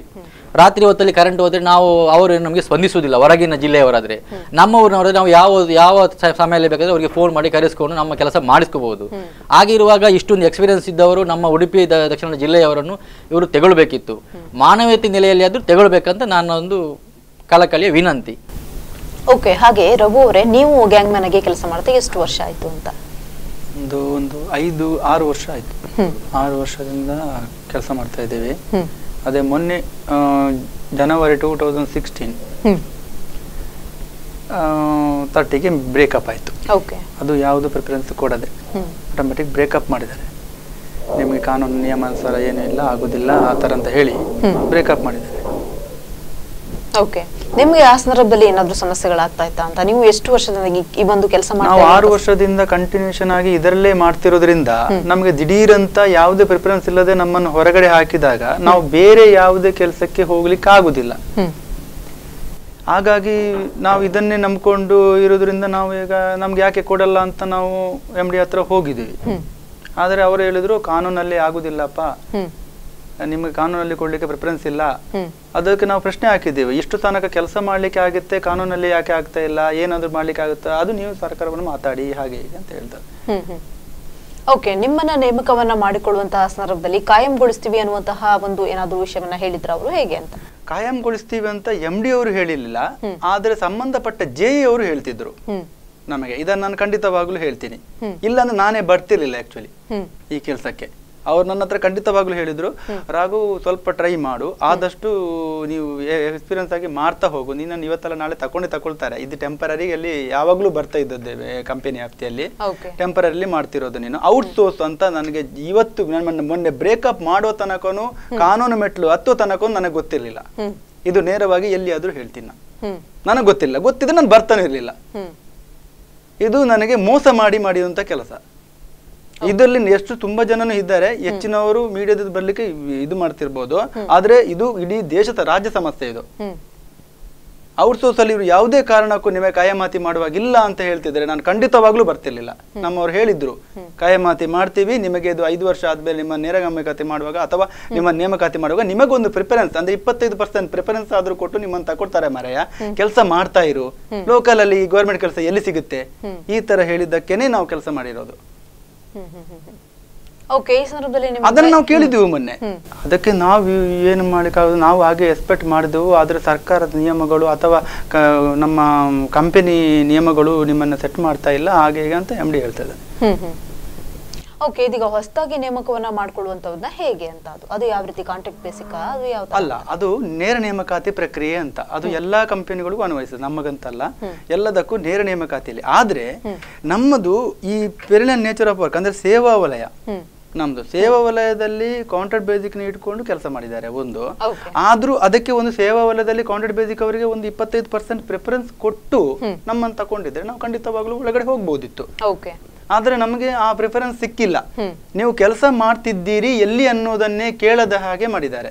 ಯಾಕಂದ್ರೆ ನಿಮಗೂ ಯಾವುದೇ ಕಾರಣಕ್ಕೂ ಟಚ್ ಇಲ್ಲಪ್ಪ, ಒಂದೇ ಮಾತು. ಯಾಕಂದ್ರೆ ನೀವು ಔಟ್ಸೋರ್ಸ್ ಏಜೆನ್ಸೀಸ್ ಅಂದ್ರೆ ಅದು ಕಾಂಟ್ರಾಕ್ಟರ್ ಲೆವೆಲ್ ಅಲ್ಲಿ ನೀವು ಮಾತಾಡ್ಬೇಕು. ಕಂಪನಿಗೆ ನಿಮ್ಗೆ ಯಾವುದೇ ಕಾರಣಕ್ಕೂ ಟಚ್ ಇಲ್ಲ ಅಂತ ಹೇಳಿದ್ರು. ಆದ್ರೆ ಇದನ್ನ 6 ವರ್ಷ ಮುಂಚೆ ಯಾಕೆ ಹೇಳಿಲ್ಲ ಅನ್ನೋದು ದೊಡ್ಡ ಸಮಸ್ಯೆ ಆಗಿರೋದು ನನಗೆ. ನಾನು ಇವತ್ತು ಕೇಳುವುದೇ ಅದನ್ನೇ, ಜನತೆ ಹತ್ರ ನಾನು ಕೇಳ್ತಾ ಇರೋದು ಏನು ಅಂದ್ರೆ 6 ವರ್ಷದ ಮುಂಚೆ ಯಾಕೆ ಅದನ್ನ ಹೇಳಿಲ್ಲ ನೀವು? ಇವಾಗ ಜನಗಳು ಸೆಟ್ ಮಾಡಿ ನೇರ ನೇಮಕಾತಿಗೆ ಬಂದಾಗಲೇ ಕೇಳಬೇಕಿತ್ತ, ಅಥವಾ ನೇರ ನೇಮಕಾತಿ ಪ್ರಕ್ರಿಯೆಗಿಂತ 1 ವಾರ ಮುಂಚೆ ಹೇಳಿದ್ರು ನಾನು ಅದನ್ನ ತಕೊಂಡು ಬೇಸ್ಮೆಂಟ್ ತಗೊಳ್ತಿದ್ದೆ. ಅದನ್ನು ಹೇಳಿಲ್ಲ. ಒಳಗಡೆ ಬರುವಾಗಲೂ ನಿಮಗೆ 5 ಜನ, ನಾವು 5 ಜನ ಹೊಸ ನೇಮಕಾತಿಯವರು ಬರ್ತಾ ಇರೋದು ಅಂತಲೇ ಹೇಳಿದ್ರು ಇವರು. ಇದು ನನಗೆ ದೊಡ್ಡ ಒಂದು ಮೋಸ ಆಗಿರೋದು. ನಾನು ಮೋಸದ ವಿರುದ್ಧ ಬಂದಿರೋದೇ ಹೊರತು JLM ರಿಕ್ರೂಟ್ಮೆಂಟ್ ಮೇಲೆ ಬಂದಿರೋದಲ್ಲ, ಅಥವಾ ಕಂಪನಿ ನಿಯಮಾನುಸಾರ ಬಂದಿಲ್ಲಲ್ಲ.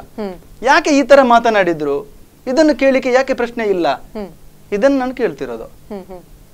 ಓಕೆ, ಇದೀಗ ನೇರ ನೇಮಕಾತಿ ಅಥವಾ ಈಗ ಹೊಸ ನೇಮಕಾತಿಯರವರು ಮಾಡ್ಕೊಳ್ತಾ ಇರುವಂತದ್ದು, ಇದ್ರಲ್ಲಿ ಏನೆಲ್ಲ ಒಂದು ರೂಲ್ಸ್ ಗಳಿರ್ಬೇಕು ಅಂತ ಅವ್ರು ಹೇಳ್ತಿದ್ದಾರೆ. ಮತ್ತೆ ನಿಮ್ಮನ್ನ ತೆಗಿಲಿಕ್ಕೆ ಮುಖ್ಯವಾದಂತಹ ಕಾರಣ, ತೆಗಿಲಿಕ್ಕೆ ಅಂತಲ್ಲ, ಅವ್ರು ನಮ್ಮನ್ನೇನು ತೆಗೆದಿಲ್ಲ ಅಂತ ಹೇಳ್ತಾರೆ. ನಾನು ಕಾಂಟ್ರಾಕ್ಟ್ ನ ತೆಗೆದಿದ್ದೀವಿ, ಆಟೋಮೆಟಿಕಲಿ ನೀವು ಲೀಕೇಜ್ ಆಗಿದ್ರಿ. ಓಕೆ, ಇದೀಗ ನೀವು ಅಗೇನ್ ಅದಕ್ಕೆ ನೇರ ನೇಮಕಾತಿಗೆ ಒಂದು ಅರ್ಜಿಯನ್ನ ಅಥವಾ ಅದನ್ನ ಮತ್ತೆ ನೀವು ಅಪಾಯಿಂಟ್ ಆಗ್ಲಿಕ್ಕೆ ಸಾಧ್ಯ ಆಗುದಿಲ್ವಾ? ಆಗುದಿಲ್ಲ. ಅದು ಏನಾಗುತ್ತೆ ಅಂತಂದ್ರೆ, ನೇರ ನೇಮಕಾತಿ ಮಾಡಿದಾಗ ಇಡೀ ಕರ್ನಾಟಕದಿಂದ ಅದಕ್ಕೆ ಅಪ್ಲಿಕೇಶನ್ಗಳು ಬರ್ತಾ ಇರುವೆ, ಅವು ನಿಮಗೆ ಗೊತ್ತಿದೆ, ಎಲ್ಲ ಉದ್ಯೋಗಕ್ಕೂ ಹಾಗೆ. ಅಲ್ಲಿ ಏನಾಗುತ್ತೆ ಅಂತಂದ್ರೆ, ಈ ಎಜುಕೇಶನ್ ಬೋರ್ಡ್ ಯಾವ ರೀತಿಯಲ್ಲಿ ಇದೆಯೋ ಏನಿದೆಯೋ ನನಗೆ ಗೊತ್ತಿಲ್ಲ. 97% ಮಾರ್ಕ್ ಅಲ್ಲಿ 10th ಪಾಸ್ ಆದವರು ಲೈನ್ಮನ್ ಹುದ್ದೆಗೆ ಬರ್ತಿದ್ದಾರೆ ಅಂತಂದ್ರೆ ಸರ್ಕಾರ ಯಾವ ರೀತಿಯಲ್ಲಿದೆ ಅಥವಾ ನಮ್ಮ ರಾಜ್ಯ ಯಾವ ರೀತಿಯಲ್ಲಿದೆ ಅನ್ನೋದು ನನಗೆ ಗೊತ್ತಿಲ್ಲ. ಅದರ ವಿಷಯ ಬಗ್ಗೆ ನೋಡಿ, 7-8 ವರ್ಷಕ್ಕಿಂತ ಮುಂಚೆ ಈ ಲೈನ್ ಮ್ಯಾನ್ಗಳು ವಯಸ್ಸಾದವರು ಇದ್ರು. ನಾವು ನೋಡಿದ್ದೇವೆ, ನಾವೆಲ್ಲ ಸಣ್ಣದಿರುವಾಗ ನಮ್ಮ ಮನೆ ಹತ್ತಿರ ವಯಸ್ಸಾದ್ರು. ಅವರಿಗೆ ನಿಮ್ದು ಲೈಟ್ ಕಂಬ ಹತ್ತಲಿಕ್ಕೆ, ವೈರ್ ಎಳಿಲಿಕ್ಕೆ ಅಷ್ಟೊಂದು ಶಕ್ತಿ ಇರಲಿಲ್ಲ. ಆ ಸಮಯದಲ್ಲಿ ಸಮಸ್ಯೆ ಬೇರೆ ಬೇರೆ ಇರ್ಬೋದು. ಆ ಸಮಯದಲ್ಲಿ ಏನಂತ ಹೇಳಿದ್ರೆ, ಈ ಹುಡುಗರನ್ನೆಲ್ಲ ಕಾಂಟ್ರಾಕ್ಟ್ ಬೇಸಲ್ಲಿ ಸೇರಿಸ್ಕೊಂಡು ನಿಮ್ಮನ್ನು ಮುಂದಿನ ದಿನಗಳಲ್ಲಿ ನಾವು ಸರ್ಕಾರಿ ಉದ್ಯೋಗ ಇದು ಅಂತ ಒಂದು ಆ ತರ ಒಂದು ಆಮಿಷದ ರೀತಿಯಲ್ಲಿ ಸರ್ಕಾರಿ ಉದ್ಯೋಗ ನಿಮಗೆ ಸಿಗುತ್ತೆ. ಇವಾಗ ನೀವು ಗೆಲ್ಲು ಕಡೀರಿ, ಹೊಂಡ ತೆಗೀರಿ, ಲೈಟ್ ಕಂಬ ಹಾಕ್ರಿ, ವೈರ್ ಎಳೀರಿ ಅಂತ ಕಷ್ಟದ ಕೆಲಸಗಳನ್ನು ಮಾಡಿಸ್ತಿದ್ರು ಮಳೆಗಾಲದ ಸಮಯದಲ್ಲಿ. ಮಳೆಗಾಲದಲ್ಲಿ ಯಾರು ಲೈಟ್ ಕಂಬ ಹತ್ತಿಗೆ ಹೋಗಲ್ಲ. ಅದರಲ್ಲಿ ಸರ್ಕಾರಿ ಉದ್ಯೋಗಿಗಳು ಅಂತ 100% ಹೋಗಲ್ಲ. ನಾವು ನೋಡ್ತಾ ಇರ್ತೇವೆ, ಯಾರನ್ನಾದ್ರೂ ಕಾಂಟ್ರಾಕ್ಟ್ ಬೇಸ್ನವರು ಮಾತ್ರ ಹತ್ತಿಸ್ತಾರೆ.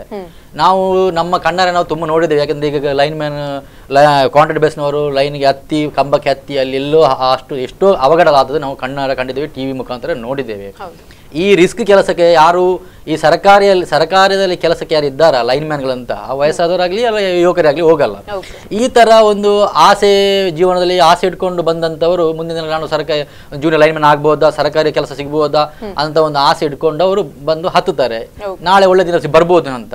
ಅವಘಡ ಆಗಿ ಎಷ್ಟೋ ಜನ ಸತ್ತವರು ಇದ್ದಾರೆ, ಅಂಗವಿಕಲರಾದವರು ಇದ್ದಾರೆ, ಅಂಗಹೀನರಾಗಿದ್ದವರು, ಈ ತರ ಏನು ಇದ್ದಾರೆ. ಅದಕ್ಕೆ ಯಾರು ಸ್ಪಂದಿಸ್ತಿಲ್ಲ. ಅದನ್ನು ಹೋಯ್ತು, ಒಂದು 4 ಸಲ ನಮ್ಮ ಮಾಧ್ಯಮದವರು ತೋರಿಸ್ತಾರೆ, ಮತ್ತೆ ಅದನ್ನು ಬಿಟ್ಬಿಡ್ತಾರೆ. ಇದು ನಿಜವಾದ ನಡೆಯುವಂತ ವಿಷಯ. ಇವ್ರಿಗೆ ಏನಾಗಿದೆ ಅಂತ ಹೇಳಿದ್ರೆ, ಈ ಆಸೆಯ ಅಮಿಷದ ಮುಖಾಂತರ ಇವರು ಸೇರ್ಕೊಂಡು ಕೆಲಸ ಮಾಡಿ, ಇವರು ನಾಳೆ ಇವರು ಕಾಂಟ್ರಾಕ್ಟ್ ಸೇರಿದವನು ಏನು ಹೇಳ್ತಾನೆ, ನಿಮಗೆ ಒಂದು ಇವತ್ತು ಕಷ್ಟಪಟ್ಟರೆ ಇವತ್ತು ಕೈ ಕೆಸರಾದ್ರೆ ನಾಳೆ ಬಾಯಿ ಮೊಸರು ಅಂತ ಹೇಳುವ ರೀತಿಯಲ್ಲಿ, ಇವತ್ತು ಕಷ್ಟಪಟ್ಟರೆ ನಾಳೆ ನೀನು JE ಆಗ್ತೀಯಾ, ಅದು ಆಗ್ತೀಯಾ, ಇದು ಆಗ್ತೀಯಾ. ಇವಾಗ ಮಿನಿಮಮ್ 21,000 ರೂಪಾಯಿ ಸ್ಕೇಲ್ ಉಂಟು, 21,000 ರೂಪಾಯಿ ಸಂಬಳ ಕೊಡ್ತಾ ಇದ್ದಾರೆ JE ಜೂನಿಯರ್ ಲೈನ್ ಮ್ಯಾನ್ಗೆ. ಇವರಿಗೆ ಕೊಡ್ತಾ ಇದ್ದದ್ದು ಸ್ಟಾರ್ಟಿಂಗ್ 3,000ದಿಂದ ಇವಾಗ ಮೊನ್ನೆ ಲಾಸ್ಟ್ ತನಕ 7,500 ಕೊಡ್ತಾ ಇದ್ರು. ಮಿನಿಮಮ್ 11,000 ಚಿಲ್ಲರೆ ಕೊಡ್ಬೇಕಿತ್ತು. ಅದರಲ್ಲೂ ತುಂಬಾ ಗೋಲ್ಮಾಲ್ ಆಗಿದೆ. ಅದನ್ನು ಸಹ ಯಾರು ಕೇಳುವವರಿಲ್ಲ. ಇದೆಲ್ಲ ನಮಗೆ ಹೇಗೆ ಗೊತ್ತಾಗ್ತದೆ, ಇವರಿಗೆ ಕೆಲಸ ಇಲ್ಲ ಅಂತ ಆದಾಗ ಇವ್ರು ನಮ್ಮ ಹತ್ರ ಬಂದಾಗ ಇದೆಲ್ಲ ನಮಗೆ ಬೆಳಕಿಗೆ ಬಂದು ನೋಡಿ. ಇಲ್ಲದ್ರೆ ಬೆಳಕಿಗೆ ಬರ್ತಿರ್ಲಿಲ್ಲ. ಯಾಕಂದ್ರೆ ಇವರು ಇವತ್ತೆಲ್ಲ ನಾಳೆ ನಾನು ಜೂನಿಯರ್ ಲೈನ್ ಮ್ಯಾನ್ ಆಗ್ತಾನೆ, ಇನ್ನೊಂದು ಆಗ್ತಾನೆ ಏನೋ ಅಂತ ಕನಸು ಕಾಣ್ತಾ ಇದ್ದಾರೆ. ಇವತ್ತು ದೇಶಕ್ಕೆ ಈ ರಾಜ್ಯಕ್ಕೆ ಮಾತ್ರ ಅಲ್ಲ, ಈ ದೇಶಕ್ಕೆ ಬೆಳಕು ಕೊಡುವಂತ ಒಂದು ವ್ಯವಸ್ಥೆ KPTCL. ಅವರು ಇವತ್ತು ಗ್ಯಾಂಗ್ ಮ್ಯಾನ್ಗಳ ಮನೆಯ ಬೆಳಕನ್ನು ಆರಿಸುವ ಮುಖಾಂತರ, ಇವರ ಒಟ್ಟಿಗೆ ಒಡೆಯುವ ಮುಖಾಂತರ, ಇವರ ಮನೆಯನ್ನು ಅನಾಥರಾಗಿ ಮಾಡುವಂತ ಮುಖಾಂತರ, ಇವರ ಬೆಳಕನ್ನು ತೆಗೆಯುವಂತ ಮುಖಾಂತರ ಕೆಲಸ ಆಗ್ತಿದೆ. ಇದು ದಯಮಾಡಿ ನಡಿಬಾರ್ದು. ಮುಂದಿನ ದಿನಗಳಲ್ಲಿ ಇವರಿಗೆ ಒಂದು 25% ಆದರೂ ಕ್ಯಾಬಿನೆಟ್ ಅಲ್ಲಿ ಇಟ್ಟು ಇವರನ್ನು ಕಾಯಂಗೊಳಿಸಬೇಕು. ಒಂದು ಮಾನವೀಯತೆ ದೃಷ್ಟಿಯಿಂದ ಕಾಯಂಗೊಳಿಸಬೇಕು. ಇವರು 7-8 ವರ್ಷದಿಂದ ಬಹಳ ರಾತ್ರಿ ಹಗಲು ಕೆಲಸ ಮಾಡಿದ್ದಾರೆ. ಯಾವುದೇ ಮಳೆ ಬರಲಿ, ಸಿಡಿಲು ಬರಲಿ, ಗಾಳಿ ಬರಲಿ, ಏನಿದ್ರು ಇವರು ತಕ್ಷಣ ಸ್ಪಂದಿಸಿ ಅದಕ್ಕೆ ಬೇಕಾದಂತ ಕೆಲಸಗಳನ್ನು ಮಾಡಿದ್ದಾರೆ. ಮಾನವೀಯತೆ ನೆಲೆಯಲ್ಲಿ ಇದಕ್ಕೆ ಸಂಬಂಧಪಟ್ಟ ಅಧಿಕಾರಿಗಳಿರ್ಬೋದು, ಅಥವಾ ಸನ್ಮಾನ್ಯ ಮುಖ್ಯಮಂತ್ರಿಗಳಿರ್ಬೋದು, ಅಥವಾ ಇನ್ನರ ಸಚಿವರಿರ್ಬೋದು, ಯಾರಿದ್ದಾರೋ ಇವರಿಗೆ ಒಂದು ಮಾನವೀಯತೆ ನೆಲೆಯಲ್ಲಿ ದಯಮಾಡಿ ನನ್ನದೊಂದು ದಕ್ಷಿಣ ಜಿಲ್ಲಾ ಇಂಟಕ್ನ ವತಿಯಿಂದ ನನ್ನದು ರಿಕ್ವೆಸ್ಟ್ ಏನಂತಂದ್ರೆ, ಮಾನವೀಯತೆ ನೆಲೆಯಲ್ಲಿ ಅವರಿಗೆ ಒಂದು ಬದುಕಲಿಕ್ಕೆ, ಒಂದು ಬದುಕು ಕಟ್ಟಿಕೊಳ್ಳಲಿಕ್ಕೆ ಒಂದು ವ್ಯವಸ್ಥೆ ಮಾಡಿ ಕೊಡಬೇಕು. ಯಾವುದೇ ಕೆಲಸ ಆಗಲಿ ಅಂದ್ರೆ ಅವರಿಗೆ ಬೇರೆ ಕೆಲಸ ಮಾಡ್ಲಿಕ್ಕೆ ಗೊತ್ತಿಲ್ಲ. ಅವರು ಏನು ಕಂಬ ಹತ್ತುವುದಾ, ವೈರ್ ಎಳೆಯುವುದಾ, ಗುಂಡಿ ತೋಡುವುದಾ, ಅಲ್ಲ ಮರದ ಗೆಲ್ಲು ಕಡಿಯುವುದಾ, ಇದೇ ಕೆಲಸ ಮಾಡಿ ಗೊತ್ತಿರೋದು ಬಿಟ್ಟರೆ ನಾಳೆ ಇನ್ನೊಂದು ಬೇರೆ ಒಂದು ಕೆಲಸ ಕೊಟ್ಟರೆ ಅವರಿಗೆ ಮಾಡಕ್ ಆಗಲ್ಲ. ಹಾಗಾದ್ರೆ ಅವ್ರು ಏನು ಮಾಡಬೇಕು? 7-8 ವರ್ಷ ಎಕ್ಸ್ಪೀರಿಯನ್ಸ್ ಇದೆ ಅವರಿಗೆ, ಇಷ್ಟೊಂದು ಕೆಲಸ ಮಾಡಿದ್ದಾರೆ, ರಾತ್ರಿ ಕೆಲಸ ಮಾಡಿದ್ದಾರೆ. ಇನ್ನು ಮುಂದೆ ಅವರಿಗೆ ಏನು ಕೆಲಸ ಕೊಡೋದು, ಏನು ಕೆಲಸ ಮಾಡಕ್ಕಾಗುತ್ತೆ ಅವರಿಗೆ? ಅವ್ರು ಹೀಗೆ ಒಟ್ಟಿಗಿಲ್ದು ಸಾಯ್ಬೇಕಾ? ಏನ್ ಮಾಡ್ಬೇಕಂತ ತಾವು ಅವರಿಗೆ ಮಾರ್ಗ ತೋರಿಸ್ಬೇಕು, ದಾರಿ ತೋರಿಸ್ಬೇಕು ಅಂತ ನಾನು ಸರ್ಕಾರಕ್ಕೆ ಮತ್ತು ಈ ಇಲಾಖೆಯ ಮಾನ್ಯ ಅಧಿಕಾರಿಗಳಿಗೆ ನಾನೊಂದು ರಿಕ್ವೆಸ್ಟ್ ಮಾಡೋದು. ಒಂದು ವೇಳೆ ಇದು ಆಗಿಲ್ಲ, ಮುಂದಿನ ಆಗಿಲ್ಲ ಅಂದ್ರೆ ನಾವು ಯಾವುದೇ ಹೋರಾಟಕ್ಕೂ ಹಿಂಜರಿಯುವುದಿಲ್ಲ. ನಾವು ಹೋರಾಟ ಮಾಡಿಕೊಂಡೇ ಬಂದವರು, ಇನ್ನು ಮುಂದೆಯೂ ಕಾರ್ಮಿಕರ ಪರವಾಗಿ ಹೋರಾಟ ಮಾಡ್ಲಿಕ್ಕೆ ಹಿಂದೆ ಸರಿಯುವುದಿಲ್ಲ. ಅದು ಖಂಡಿತವಾಗಿ ನಾನು ಈ ಒಂದು ವಾಹಿನಿಯ ಮುಖಾಂತರ ಹೇಳಲಿಕ್ಕೆ ಇಚ್ಛಿಸ್ತೇನೆ. ಓಕೆ, ಚಿದ್ರರಂಜನ್ ಶೆಟ್ಟಿ ಅವರೇ, ಹಾಗೆ ರಘು ಅವರೇ, ನಮ್ಮ ಕಾರ್ಯಕ್ರಮದಲ್ಲಿ ಬಂದು ಇವತ್ತು ಸಾಕಷ್ಟು ವಿಷಯಗಳನ್ನ ನೀವು ಚರ್ಚೆಯನ್ನ ಮಾಡಿದ್ರು. ಯಾಕಂತ ಹೇಳಿದ್ರೆ ಇದೀಗ ಗ್ಯಾಂಗ್ಮನ್ಗಳನ್ನ ನೇಮಕವನ್ನ ಮಾಡ್ಕೊಳ್ತಾರೆ, ಆದ್ರೆ ಅವರನ್ನ ಮತ್ತೆ ಕಾಯಂಗೊಳಿಸಬೇಕು ಅನ್ನುವಂತಹ ನಿಟ್ಟಿನಲ್ಲಿ, ಹಾಗೆ ಈ ಹಿಂದೆ ಕೂಡ ಸಾಕಷ್ಟು ಬಾರಿ ಈ ರೀತಿ ಸಮಸ್ಯೆಗಳು ಆಗ್ತಾ ಇರುವಂತದ್ದು, ಮತ್ತೆ ಇದೀಗ ಹೊಸ ನೇಮಕಾತಿಯನ್ನ ಮಾಡ್ಕೊಳ್ತಿದ್ದಾರೆ ಅನ್ನುವಂತಹ ವಿಚಾರವಾಗಿ ಇಬ್ರು ಕೂಡ ಧನ್ಯವಾದಗಳು. Thank you madam. Thank you. Yes ವೀಕ್ಷಕರೇ, ಇದೀಗ ಗ್ಯಾಂಗ್ಮನ್ಗಳನ್ನ ಕಾಯಂಗೊಳಿಸಬೇಕು ಅನ್ನುವಂತಹ ನಿಟ್ಟಿನಲ್ಲಿ ನಮ್ಮ ಜೊತೆ ಸಾಕಷ್ಟು ಚರ್ಚೆನ ಮಾಡಿದ್ರು. ಅಲ್ಲದೆ ಹೊಸ ನೇಮಕಾತಿಯನ್ನ ಮಾಡಿಕೊಳ್ತಾ ಇದ್ದಾರೆ. ಹೊಸ ನೇಮಕಾತಿಯನ್ನ ಮಾಡಿಕೊಳ್ಳೋದಕ್ಕಿಂತ ಮುಂಚೆ ಹಿಂದೆ ಇರುವಂತಹ ಅಥವಾ ಎಕ್ಸ್ಪೀರಿಯನ್ಸ್ ಇರುವವರನ್ನ ಮತ್ತೆ ನೇಮಕವನ್ನ ಮಾಡಿಕೊಳ್ಬೇಕು ಅಥವಾ ಅವರನ್ನ ಕಾಯಂಗೊಳಿಸಬೇಕು ಅನ್ನುವಂತಹ ನಿಟ್ಟಿನಲ್ಲಿ ಸಾಕಷ್ಟು ಚರ್ಚೆಯನ್ನ ಮಾಡಿದ್ರು. ಎಸ್, ಇದೇ ಹೊತ್ತಿನ ವಿಶೇಷ. ನಿರಂತರ ಸುದ್ದಿ ಹಾಗೂ ಮನರಂಜನೆಗಾಗಿ ನೋಡ್ತಾ ಇರಿ ಸ್ಪಂದನ ಟಿವಿ.